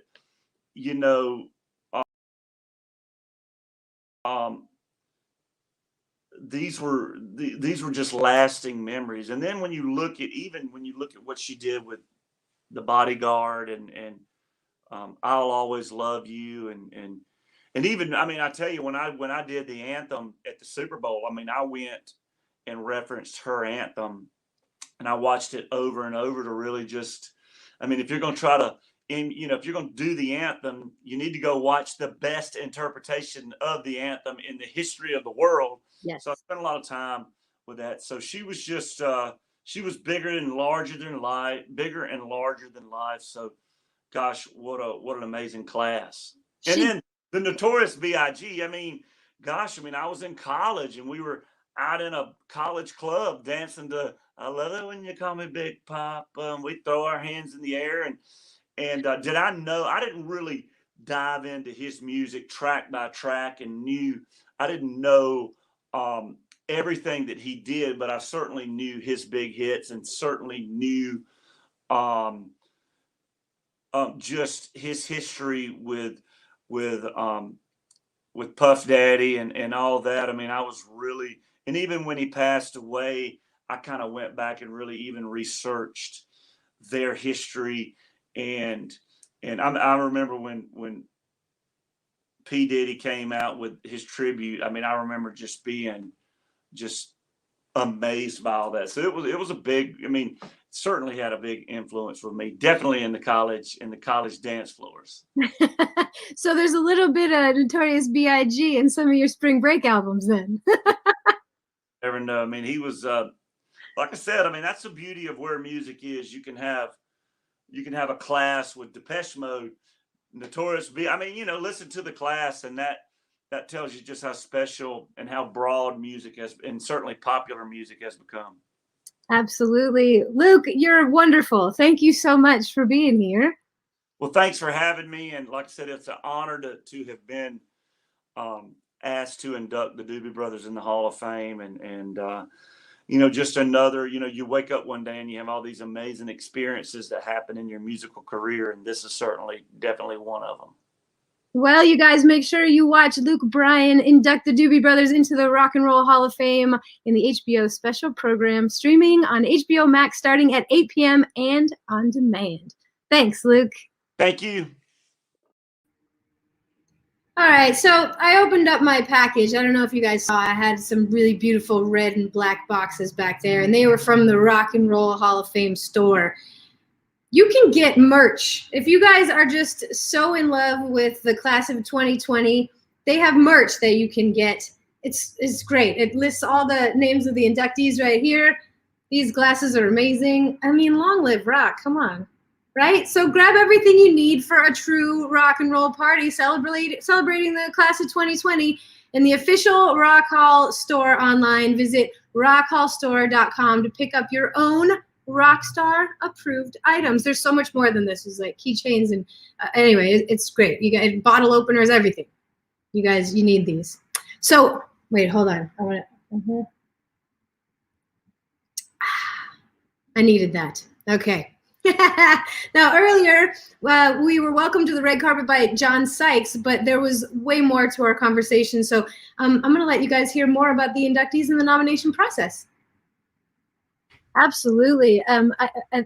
Obviously, we're going to miss the performances for sure, but we have such great artists being inducted this year that it would be terrible to miss out and have to do something, completely different. So Depeche Mode, the Doobie Brothers, Whitney Houston, 9 Inch Nails, Notorious B.I.G., and T-Rex. I mean, that is a class.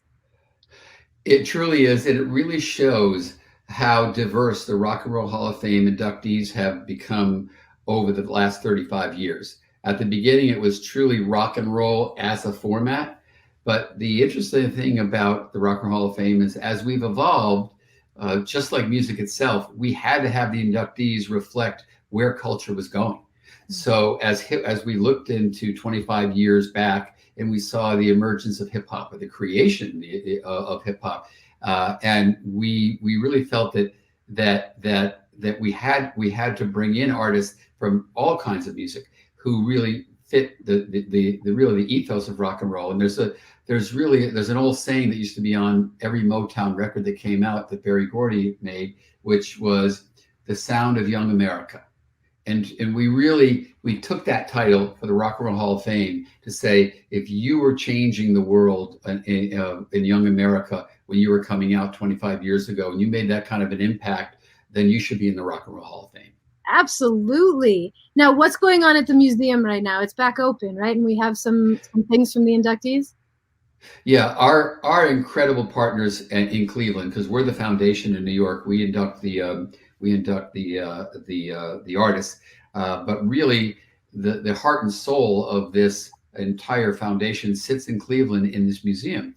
So we every year when we have the inductees, they generously donate, lend us incredible memorabilia that you can celebrate these artists. And I think because we're safely letting people go into the museum, this is one of the few places that you can go out and visit and be okay to leave your house and see it, because we really the folks who really run the museum in Cleveland are abiding by extremely strict rules on safety. So it's you'll be able to get a chance. But we don't you'll see a lot in the TV show. The TV show will show these artists as when they were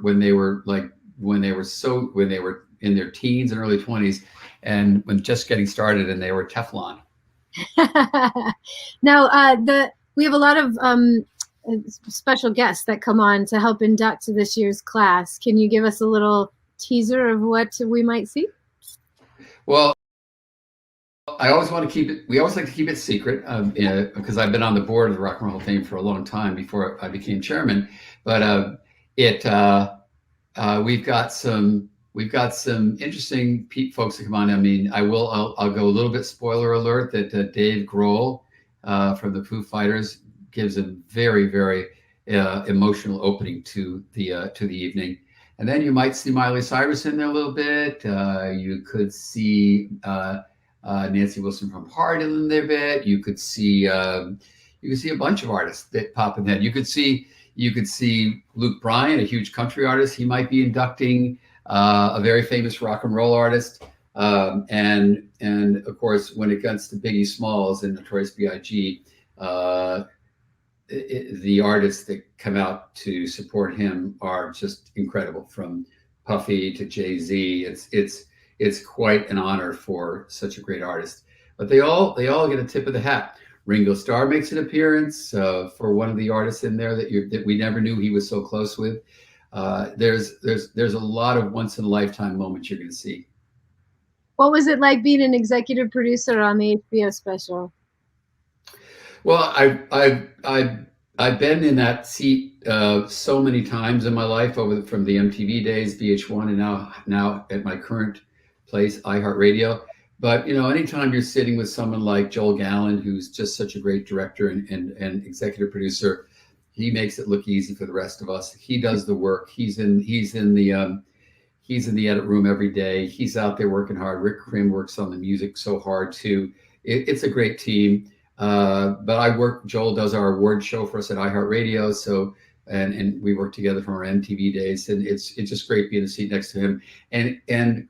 And also the artists, they all want to be part of this. It's not something you got to pull teeth to get people to join in on. So they want to be part of it. And I always used to say with artists, what we do is we turn the cameras on and they show up and they take it from there. So the artists are amazing. That's great. And then I also heard that we're going to be doing something with a fan vote. Yeah, well, the fan vote it counts for, it counts for a vote, but it would really the nominating committee and the blue ribbon panel of voters, they drive so much of it. A few years ago, we decided, rock and roll is of the people. It always has been. So why not open the doors up, and we hear loud and clear who the fans want versus who the blue ribbon panel wants. And I remember back in the old days reading Rolling Stone when I was a kid, there was a critics poll and then there was the readers poll, and they didn't always match up. Of course. For years, always people that go, wait, how come so and so hasn't been inducted already? That's like the can only so many. every year. We have to keep doing these.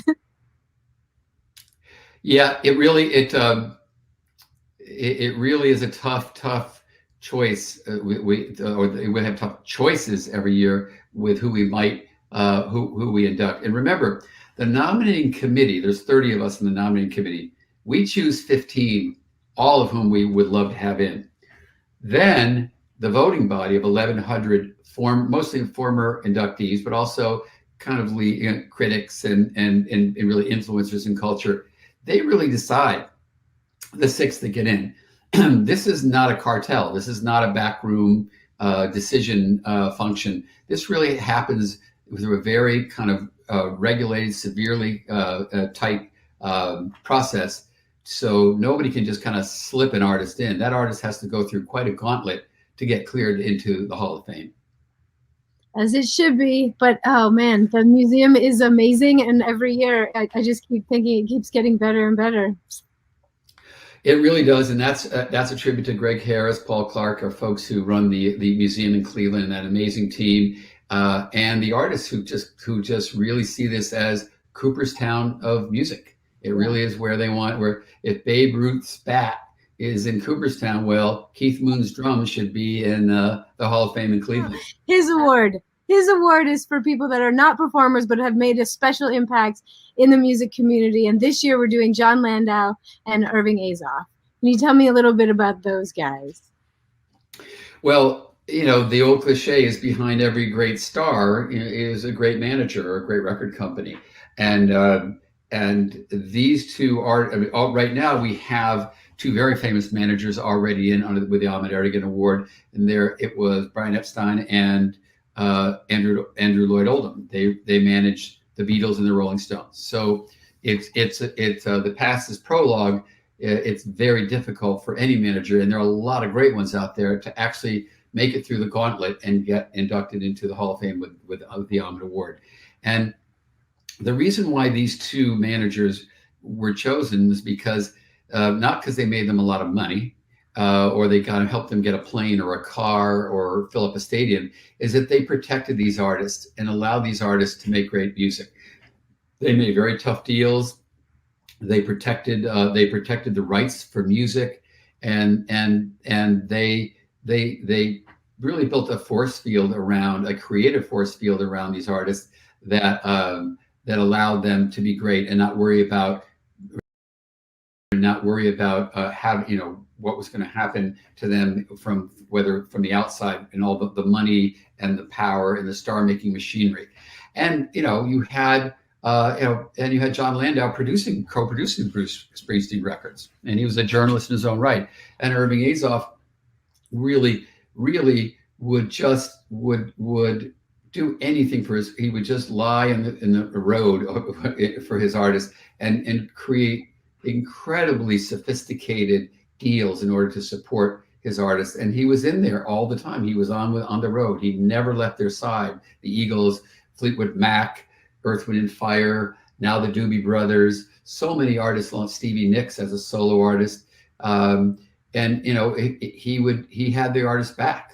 They're back. He had an artist back. So and the artist would always be grateful for that in a way. So again, wasn't about that these two inductees made their artists rich, and their artists are very rich, but it really allowed them to be great. And that's what these managers should do.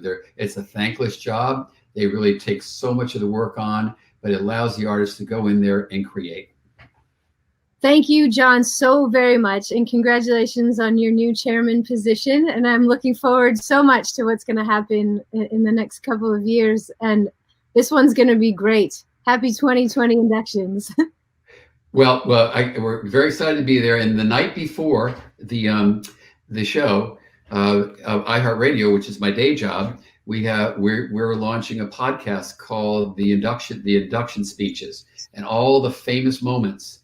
Whether they're outrageous or just controversial or just heartfelt, we've captured now on audio, and you'll hear Mick Jagger induct the Beatles. You'll hear Kendrick Lamar induct NWA.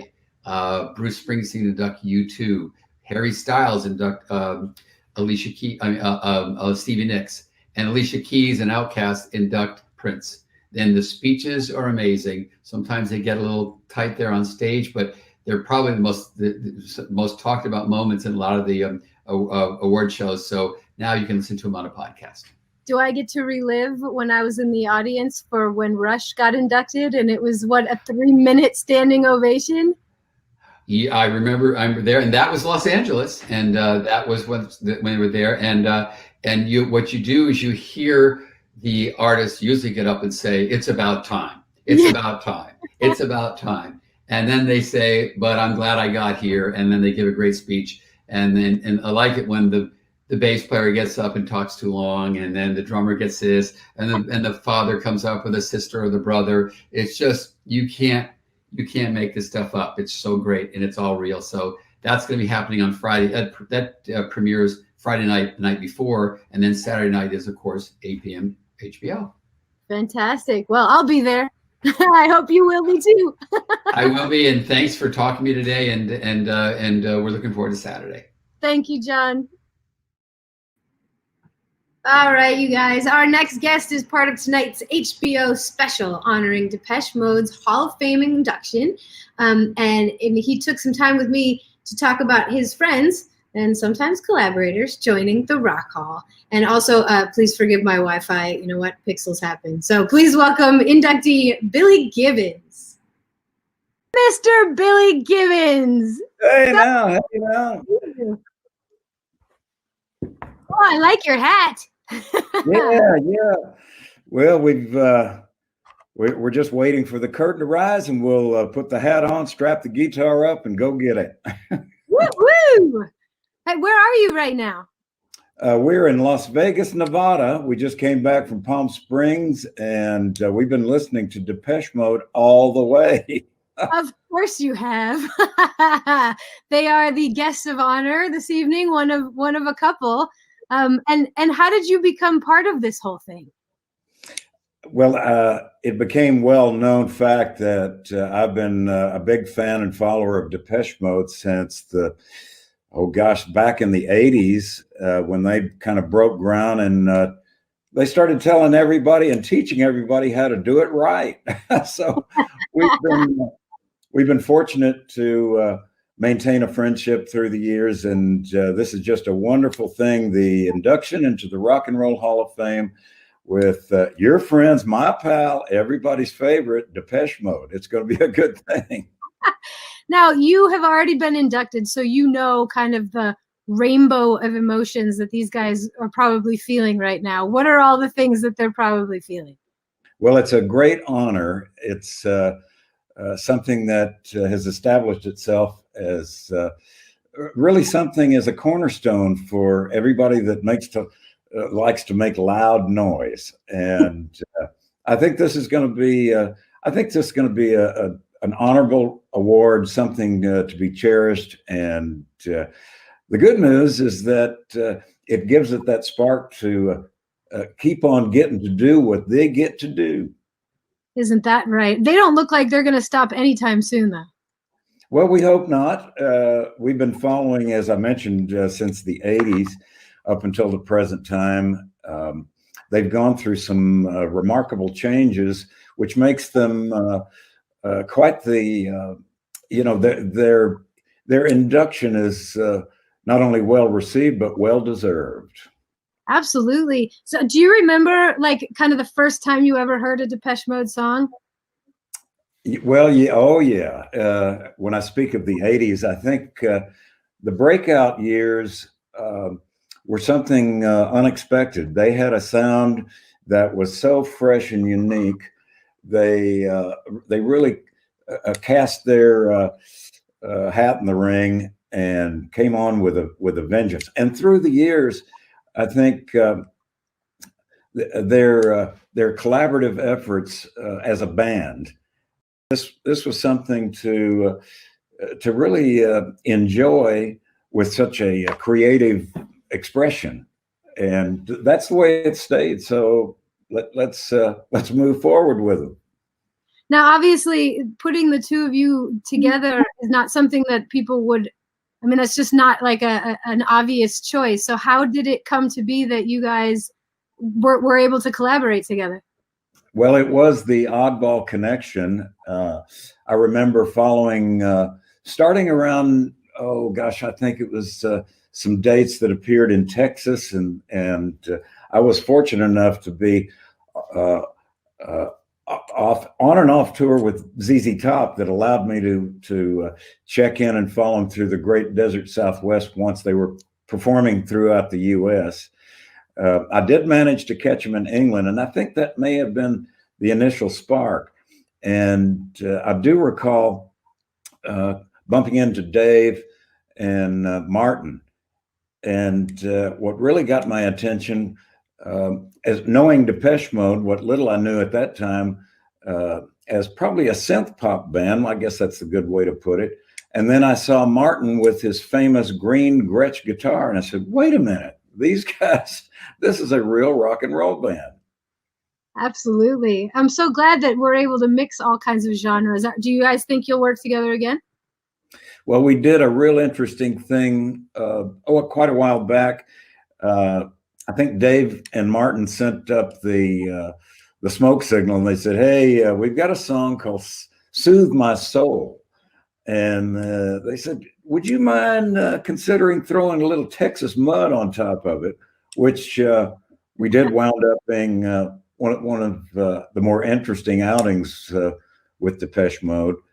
I'm sitting here thinking of just what a big fan I truly am through the years. Good. Well, you've joined the club, because I think everybody here is really excited to see them inducted this year. Oh, yes. Now, there's a lot of other inductees. Are you a fan of anyone else? We have Nine Inch Nails, Notorious B.I.G., Whitney Houston, T-Rex. Notorious, of course. You know, ZZ Top, I had a recording studio down there in Houston, Texas, and we did some remodeling, which forced us down the street to another studio, which was home to, well, it started off, one of the big flags was Destiny's Child. And of course, Beyonce, she calls me her homeboy, and she's my home girl. And then I realized that we were in the midst of a big upsurge in hip hop and rap music. So as you said earlier, we're so fortunate to see a lot of these genres colliding. And when we speak of Depeche Mode to ZZ Top to Notorious, Ghetto Boys, that's Bushwick Bill, that's all of these various influences are kind of colliding in such a positive manner. I think it's really great to have the Rock and Roll Hall of Fame present these showcase awards. It's really nice. Absolutely. Billy, you're amazing. Thank you so much for stopping in. I'm so glad to talk to you. Well, it's my pleasure. And again, congratulations to not only Depeche Mode, as I said, my pals, your buddy, everybody's fans can weigh in, because there's a great lineup coming right up. We'll see you again. He's just the greatest. All right, so I got a chance to interrupt Brandy from rocking out to some Whitney Houston so that she could talk about one of her biggest influences, new inductee Whitney Houston. Let's take a look. Brandy's in the house. I'm in the house. So happy to be in the house. Oh, thank you for coming over. You have been busy. Congratulations on B7. Thank you very much. I'm very, very happy about B7. I appreciate all the support and the love that I've been receiving from all the fans, and just, you know, being gone for so long, 8 years, you know, to still have, you know, people, you know, wanting music from you is just definitely a blessing. So thank you. Yeah, it was a very long time. We missed you. Welcome back. Thank you. I missed you guys too. Happy to be back doing music. So now that it's 2020 and you're putting out this album, did you have any idea that it would land right in the middle of this craziness? You know what? I didn't know. I mean, I don't think any of us knew, you know, how, you know, the world has just completely changed, you know, but I felt like for a second I was a little hesitant, because, you know, I'm an artist, and, you know, I feel like artist responsibility is to speak to the times, and I didn't feel like the album what was going on in the world. But then I thought that, no, music is healing, it's powerful. This could be a great way for people to kind of escape from, everything that they see on the news and everything that we've been just going through, as a race of people. So. Absolutely. And the things that you're going through, you kind of talk about a lot of mental health issues and just like trying to figure yourself out. I think that is exactly appropriate for what's going on right now. I think a lot of people are trying to do that. Absolutely. I think mental wellness is a huge thing. And I think we all have something that we deal with mentally. So to be able to put that in art, put that in song, and to be able to relate to people I think is very important. Now we're here because the Rock Hall of Fame 2020 class is including your girl, Whitney Houston. Yes, what an honor. I am so thankful. She so deserves this. Her music has touched so many millions of people still to this day. And, I just feel like just what a powerful being that we still get to enjoy, the way we can through her music. She lives on forever. So this is beautiful for her. Do you remember the first song that you ever heard from Whitney Houston? The first song I ever heard from Whitney Houston was The Greatest Love of All. That song changed my life.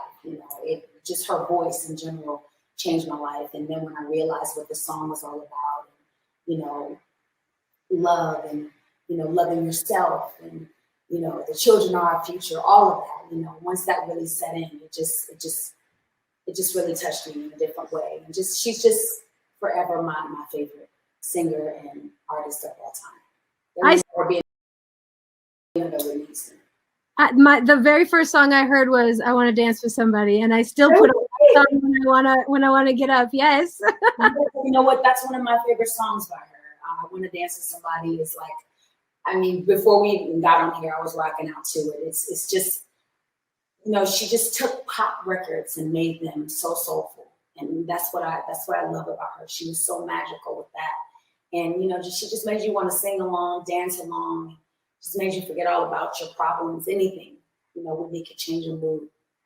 And she crossed over so many genres and so many barriers for women of color, for music, for R&B, for soul, for pop. You're right. Like she was an angel.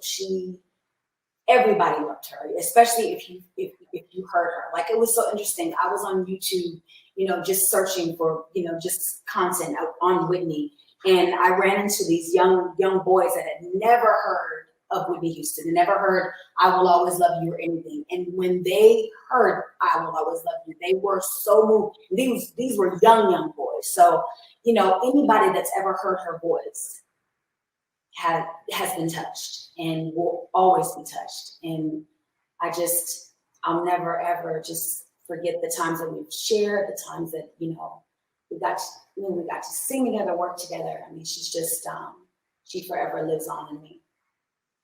Now, Whitney was known as the voice. Yes. You have now earned the recognition as the vocal Bible.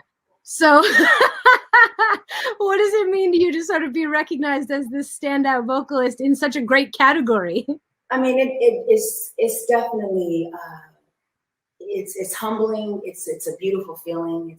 I don't think flattering is I wish I had a better word for other than flattery, but it feels good to be acknowledged and respected.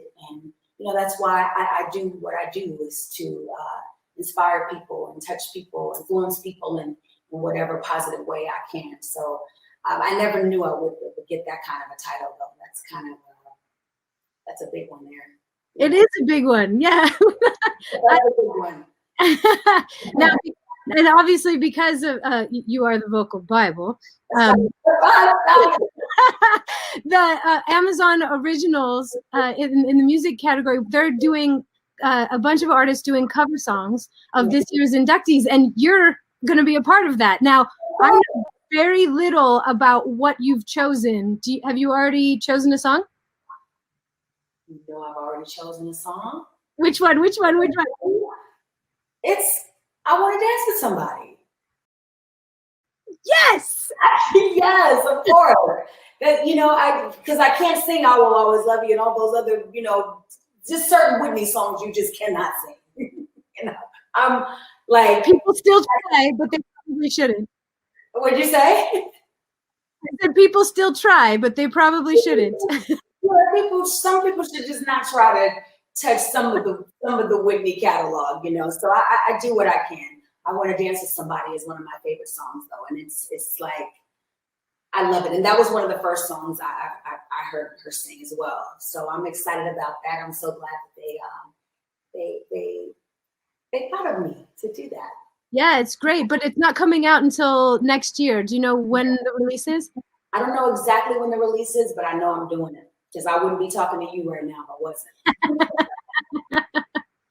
Now, we have a lot of people being inducted this year.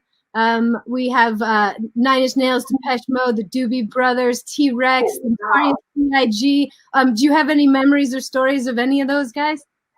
I don't, not as much as I do Whitney Houston, but I'm so happy for everybody. I mean, that's a big thing.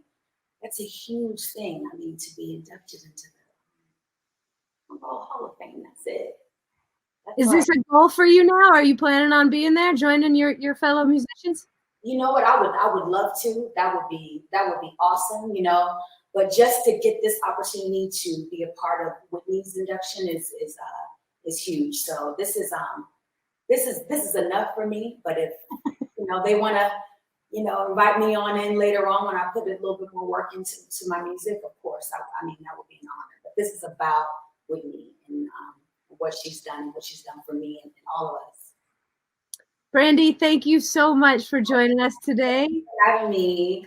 I'm so happy to catch up with you and get out there. I want to see more. I want to be 8, be 9, be 10. Yes, come on, be 8, be 9, be 10, be 11. I would love that. I'm gonna keep going as much as I can.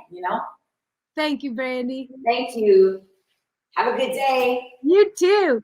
Bye. All right, Jenny Beth, frontwoman of Savages, and half of the duo John and Jen recently released a cover of 9 Inch Nails' "Closer" as part of the Amazon Originals project celebrating the class of 2020. And Beth sent us a video to touch on her admiration for 9 Inch Nails and why she chose to cover "Closer." Let's take a look. Well, first I had been a fan of 9 Inch Nails for a very long time, and I also worked with Atticus Ross for my debut solo record, To Love Is To Live. So when they asked if I would cover one of their songs, I immediately said yes. I chose the song Closer. I mean, it is one of the most famous songs of 9 Inch Nails, but I immediately felt that it would be interesting to have a female voice sing those dirty words. I discovered 9 Inch Nails when I was actually quite very young. It was with the song Hurt. Then I went to see videos of them live online, and when I saw the song performed with this massive screen and a snake, that's when I immediately became a fan. I mean, I've been hugely influenced by 9 Inch Nails. I was supposed to tour with them in 2020, so hopefully we can do that whenever it's possible, but that would have been a really great connection, I think, for the fans, because I think there are some bridges between us. I was very happy about the list of inductees, especially T-Rex and also Whitney Houston. Obviously, rock and roll has been a very male story so far, but there are a lot of female artists who have a huge influence in rock music, and hopefully in the future we'll see more women in the Rock and Roll Hall of Fame. Take care. Bye. We definitely need some more women in rock and roll. All right, another artist deeply influenced by inductees T-Rex and Mark Bolan took the time to chat with me all the way from Ireland. Gavin Friday is a contributor to the Angel-Headed Hipster album and discussed what it was like to reimagine a T-Rex song. Take a look. We're here joining us from the UK. How are you? Well, from Ireland, which is next to the UK. You're in Ireland, right? Yeah, Dublin, Ireland. So how's everything going over there? We're in lockdown. We're in lockdown for the second time this year. But, I mean, the whole world is in this crazy place. So all you can do is hold tight. How have you been holding up? Have you been staying busy? Yeah, I have actually, thanks to Zoom and stuff like that. But it's tough. 2020 is a year I think none of us will forget, and all of us want to end soon. Definitely. Well, we're almost there. Yeah. It's already November. What's 2021 going to bring for you? God, hopefully a vaccine for the world. hopefully. Yeah, I'm working on a new album. I'm busy, so hopefully we can all get out and make music again. What we're here for. How have you been collaborating with people, or are you just doing it on your own? This is a solo project. I mean, the last collaboration I did is this album, the T-Rex tribute, the Angel-Headed Hipster. So I'm doing my own solo album, and I'm not going to release it till this is all over. So you wait. Well, let's talk about Angel-Headed Hipster Project. How did you get involved with it? And you have 2 songs on this album, actually. I have one song, The Leopards, and then a duet with the great American singer Maria McKee.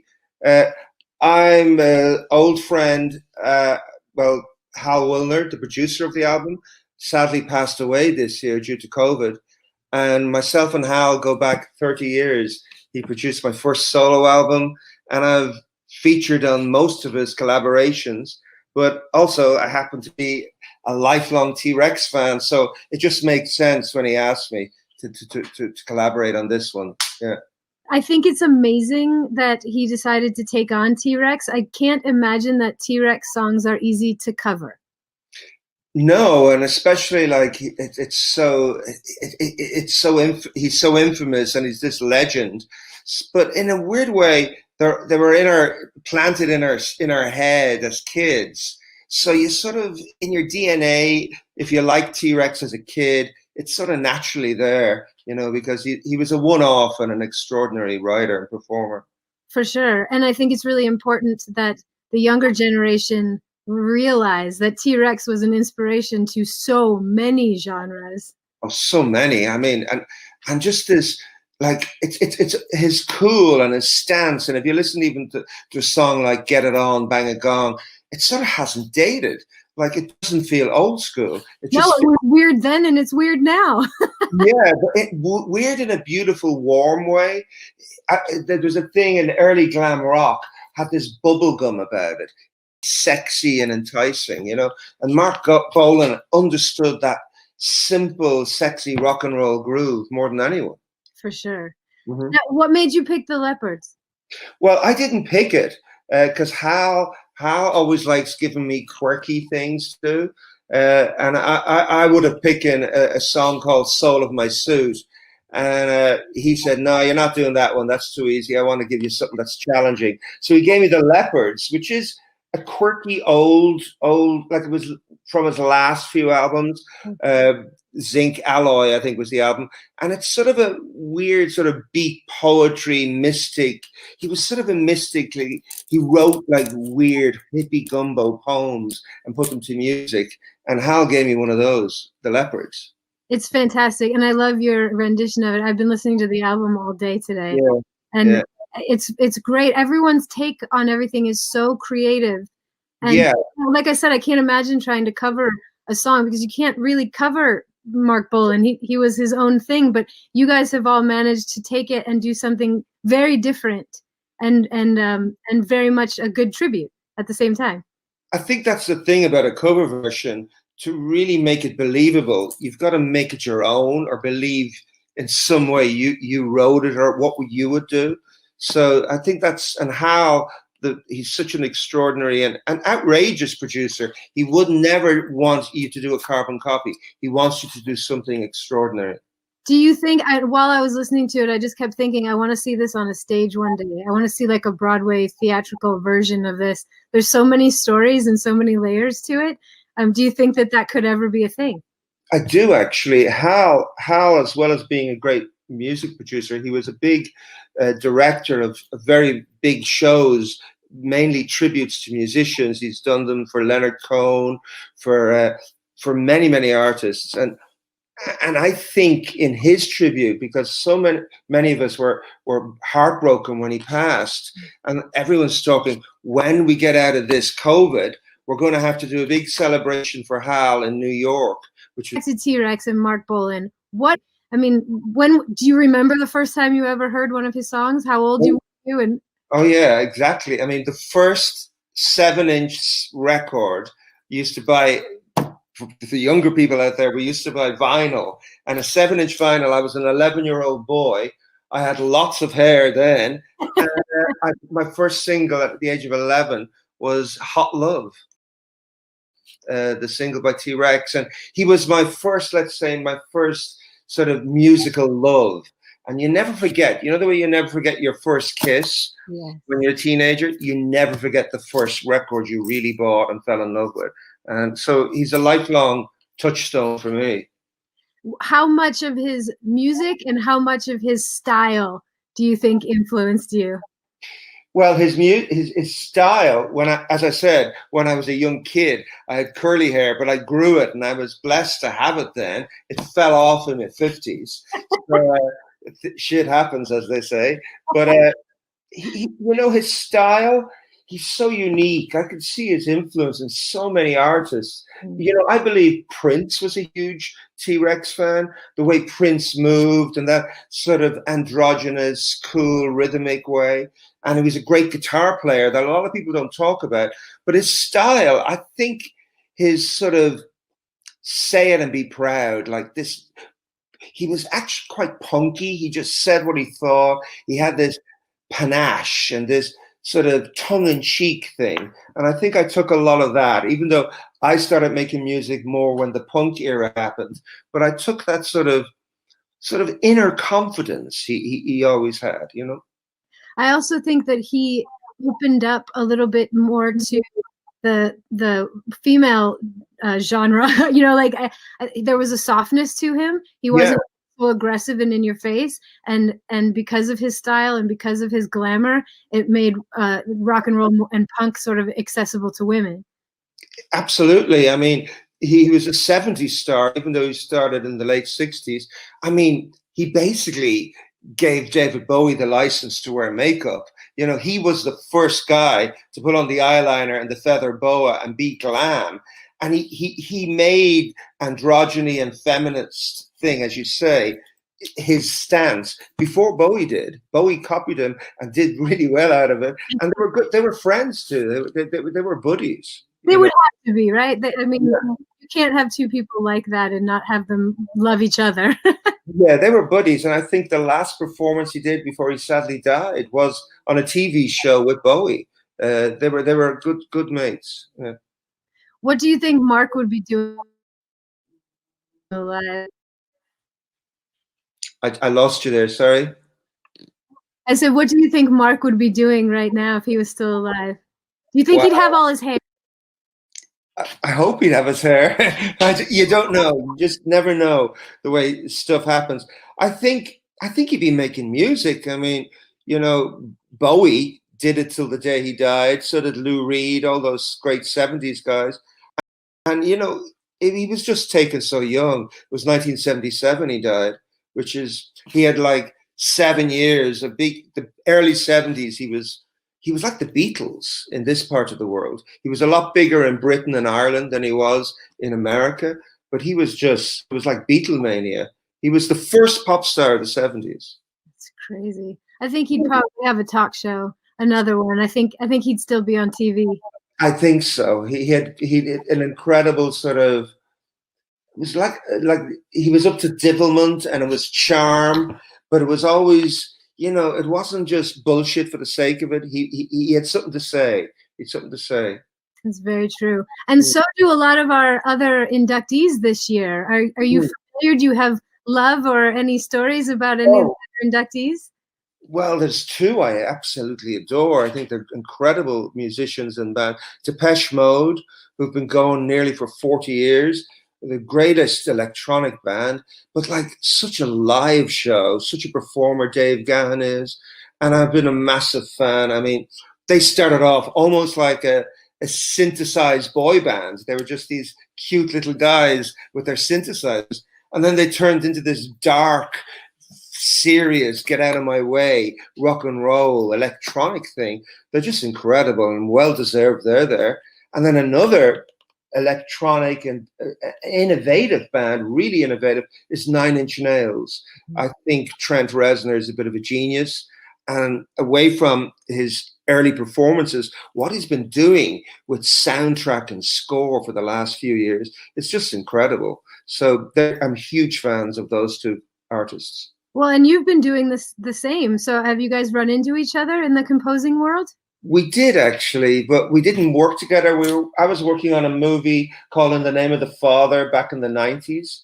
And right next door, Nine Inch Nails were working on their new album. And we shared, the producer he was working with was Meg. So we tipped our hat to each other. So I didn't hang out with him, but yeah, I mean, I know he knows of me, but I have huge respect for him, especially where he's gone. You know, to last 30, 40 years in this business is tough. And he's just gone from innovative to innovative, and he didn't compromise, which is a really nice thing. He's kept to his soul and his roots. So big respect. Which is really hard to do, I think, when you have there's always a lot of cooks in the kitchen, and it's tough to kind of keep your own vision. I just think the way he's just not sold out and progressed and keeps delivering. It's really honorable. He is fantastic. Did you have any stories about John Landau or Irving Azoff? They're both being inducted this year as well. No, John Landau, he's responsible for the Michael Jackson stuff, isn't he? Didn't he make all those videos? They wouldn't be, notorious big. They wouldn't be my cup of tea. But Depeche and Nine Inch Nails right up there. That's fantastic. Well, thank you so much. It was wonderful speaking with you. Thank you for being on. Thank you so much. And have a great week. And I hope it's a big virtual show on Saturday. Yeah, thank you. We'll see you soon. Lots of respect. Bye-bye. Thank you. Oh, Gavin's great. I could have talked to him forever. Now, it was during their last live show before COVID that Eyelids played a Depeche Mode cover, Enjoy the Silence. You may have heard it. Band members Chris and John talked with me earlier this week to discuss the influence Depeche Mode had on them, as well as what it was like to rework the song for Amazon Music's Amazon Original Project, honoring the 2020 inductees. Do you want to hear more? I think you do. I want to hear more. Let's hear more. Chris and John of Eyelids. Hi, you guys. Hey, how's it going? What's going, Carrie? Fantastic. This is a strange new world we're living in right now. I wish that you guys were live and in person. This is the best we can do. I'm crouched right behind John. I'm really very comfortable in my sweatpants, so it's okay. Okay, that is the check that we have to do. I feel like everyone needs to prove that they have pants and shoes on. I have shoes today. Barely. These are kind of slippers, I think. Okay, that's fair. I have weird Uggs on, so I guess we're all yeah. Perfect. At least we all pant check is good. Okay. No mistakes. So how are our favorite Portland superstars doing these days? We're doing all right. It's an intense time, and by Saturday, the world will be a little different. And so I'm looking forward to some news on that. I think we're all biting our nails. Yeah. We're trying not to freak out, kind of, I think. I mean, I am. Yeah. Is the mustache a protection for you? Mustache is definitely protection. Yeah. How long have we been growing this? Well, I'm usually a beard wearer, and I just decided that I don't know why. It's just COVID boredom. You're in the house with some shears, and there you go. It was funny. We were playing in Europe once, and the review in England, in Brighton, was that John had shaved off his iconic beard and only had a mustache. And I was like, oh, we're making a mark when people start talking about facial hair. It's true. In the reviews of the show. Are you going to name it? If you guys come up with anything, I'm all pretty open. I always tried to nickname myself, in the old days, and it just nothing worked. I suppose Banjo, Dusty. I tried everything. We can start calling you Dusty. Maybe the mustache's name is Dusty. Yeah. No, the mustache is the Dusty Banjo. Dusty the mustache. Oh God. I love that. that. Okay, enough about me and my face and. Well, you guys have had an interesting year. I think a lot, like a lot of other artists out there, put out an album, The Accidental Falls, and then you tried to go on tour, and of course that got canceled. So then you put out a live album, Eyelids Live. That's exciting. So how's life been now sort of sequestered? Yeah. Yeah, I wish I could say we're working on the next masterpiece, but we're kind of just waiting to see what happens in a way, I think. But there's been, fun things to do along the way. We're drawing live. I'm drawing separate album covers for all the folks who ordered a live record, which was a great idea and ended up being too much. So I'm still working on that. We're doing little things here and there. But Were you only expecting to sell like 10? Like what? I don't know. I just got excited about let's do something. I think we were really, hit pretty hard. We worked so hard on that record, and like a lot of other artists who, put their hearts into something that you just see it not being able to do its thing. And I think the live record just seemed like, a way to generate some joy. And so I got a little over exuberant maybe with, I with think the add-ons. Trying to kind of this time has really magnified a lot of things in our lives too, in terms of family, parents, employment, peers, what we want to do. And so I think we've just been kind of dealing with a lot of that too in real time, and so it slowed down a lot of things, and then it accented a lot of things because of that. So we've been writing, but I think we're kind of waiting to when we can really look each other in the eyes again and, spin off each other. It is important to feed off each other's energy. Mm-hmm. Mm-hmm. All right, now we have to get to why we're all here this evening, and that is because we are inducting the class of 2020 into the Rock and Roll Hall of Fame. You guys became a part of this because you did a cover of Enjoy the Silence by Depeche Mode, who are one of our inductions this year. How did this all become a thing, and where did you guys fit in? Well, for the show, our very last show before our, everything got shuttered for touring and live shows, we had stacked the end of the show with a bunch of covers. Peter Buck from REM, who produces our records, came up on stage, and we did a song by The Jam, song by X, a Jonathan Richman cover, and a Depeche Mode cover. And it just really resonated. I think, we're a guitar-driven band, but, we brought out a keyboard for it, and people were kind of like, I think you saw the quizzical look on their face, because we're pop guys, we love good songs, and people freaked out. It was really unexpected, but everyone loves that song. And so then we just they heard that we did it, and they heard it went well, and they asked if we would record it. It's not often you hear people doing a Depeche Mode cover. Is it a lot of pressure now, knowing that they're going to hear it? I think it was just kind of enough of a challenge. I think I was driving along in my car, and I had not been a deep Depeche Mode fan in my life. I'd sort of missed a lot of sort of more like synthesizer club music and stuff like that in my trajectory as a music appreciator. So I was driving along on Killingsworth Street here in Portland. I was kind of floored by how much I loved that song. It just suddenly hit me, and I knew we were looking for songs for the end of the show, and I just thought the melodies in it are just extraordinary, and they stick in your head, and they know how to play them just enough times and bring them back, and it's just a hooky song. And I just think I just kind of fell in love with it, and I fell in love with the idea that we might be able to pull it off.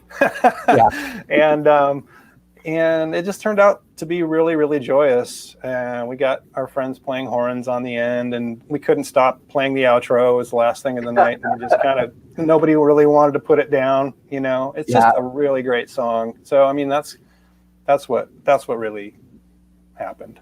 And I grew up, I was like a total synthesizer kid. So, I mean, I was like into Devo and Gary Newman and all the UK bands. And before I ever picked up a guitar, I wanted a synthesizer.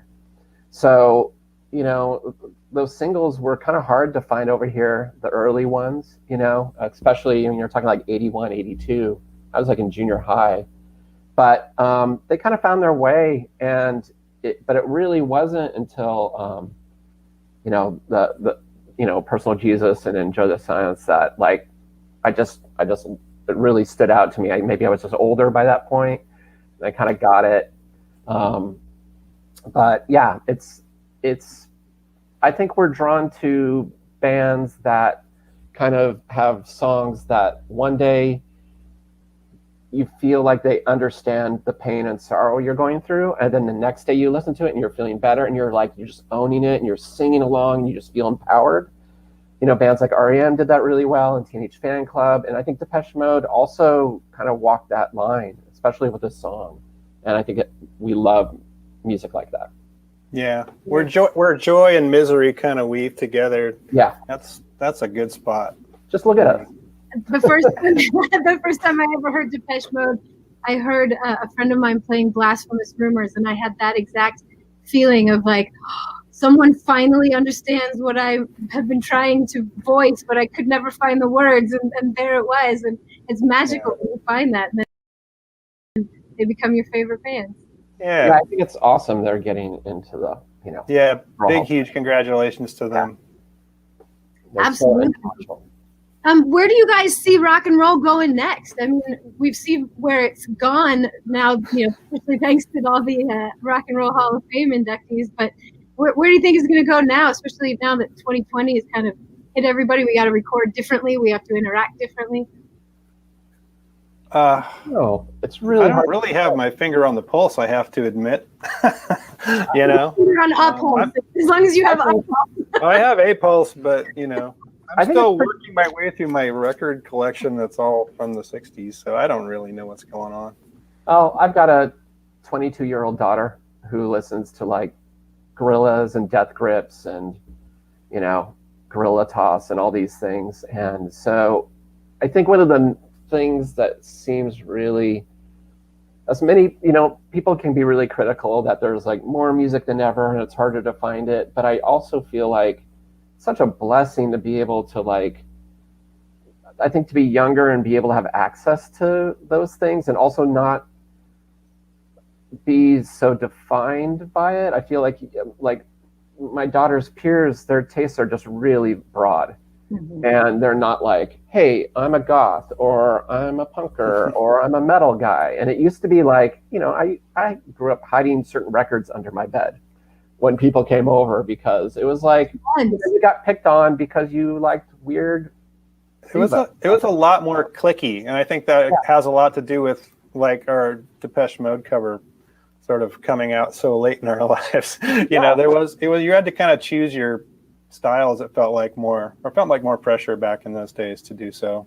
And so I feel like it's really the influences are getting bigger, and I feel like there's more confusion in music, but I think it's all good. So I'm excited to see where it goes, and I hope it just, you know, is something kind of dangerous and exciting, really. So. Do you ever get jealous of the kids right now that hear like The Wall for the first time? Like they're just experiencing that now. Like I wish that I could go back and have that feeling again sometimes. Yeah, I think, we all, the first time you hear something, it just stops you in your tracks. It's kind of amazing. You know, but I listen to music every day, all the time. I'm just obsessed with it still. And I still look at the album covers the same way I did. I'm just a nerd about it, you know? That's why we're all here. Yeah. But, more than just Depeche Mode this year. We have the Doobie Brothers, Whitney Houston, Notorious B.I.G., 9 Inch Nails, T-Rex. Do you guys have any memories or stories about obsessing over any of those? Go, Chris. T-Rex, absolutely. I was a massive Mark Bolan fan all the way up through like the Light of Love stuff on Casablanca. He was just cosmic and hilarious, you know. There's something I liked about him making this really kind of simplified boogie rock that, you know, Ringo Starr made a film about him. I mean, it's like Jagger was at the shows, like people were chasing Mark Bolan.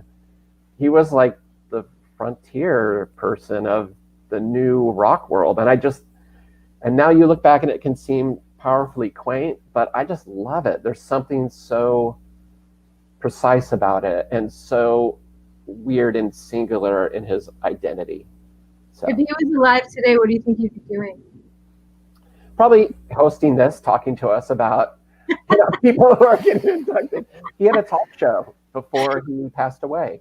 And he would have bands on like Generation X, and he kind of had a resurgence. The punks loved him. He was one of the few people that might have been considered a dinosaur because he was like 28 or whatever. But he really was. People loved him. He was a household. He was just cherished in the UK. I think it's really cool he's been inducted into it, because I feel like in the States he wasn't as well known. But I think he totally deserves to be there. I agree. And him in all of his glitter glory need to be featured. Yeah, indeed. Well, you guys, thank you so much. And to everybody out there, enjoy the silence recorded by these guys. Eyelids is only available on Amazon Music as part of Amazon Originals. So make sure you guys check that out. Thank you, John and Chris. It was wonderful talking to you. Thank you so much. All right, this right here is the official book of the class of 2020, featuring career essays and archival photos, and you can get it at the rockhallstore.com. You guys, there's a lot of cool stuff in here. This one is definitely worth having. It's a good keepsake. If you loved any of these bands, you're gonna want to keep this in your chest or wherever you keep all the cool stuff. So the actual show is live for another hour, and if you don't catch it, the Induction Ceremony show debut, you can watch it again on HBO and HBO Latino later tonight, starting at 10:10 p.m. Eastern. Tomorrow, HBO is going to feature 7 replays starting after midnight, and you can also watch on demand on HBO Max. So we're winding down the red carpet. That's it. Thank you so much for watching. It's been so much fun doing this red carpet from my dining room. But you know what? I'm going to see you next year in Cleveland. Good night, everybody.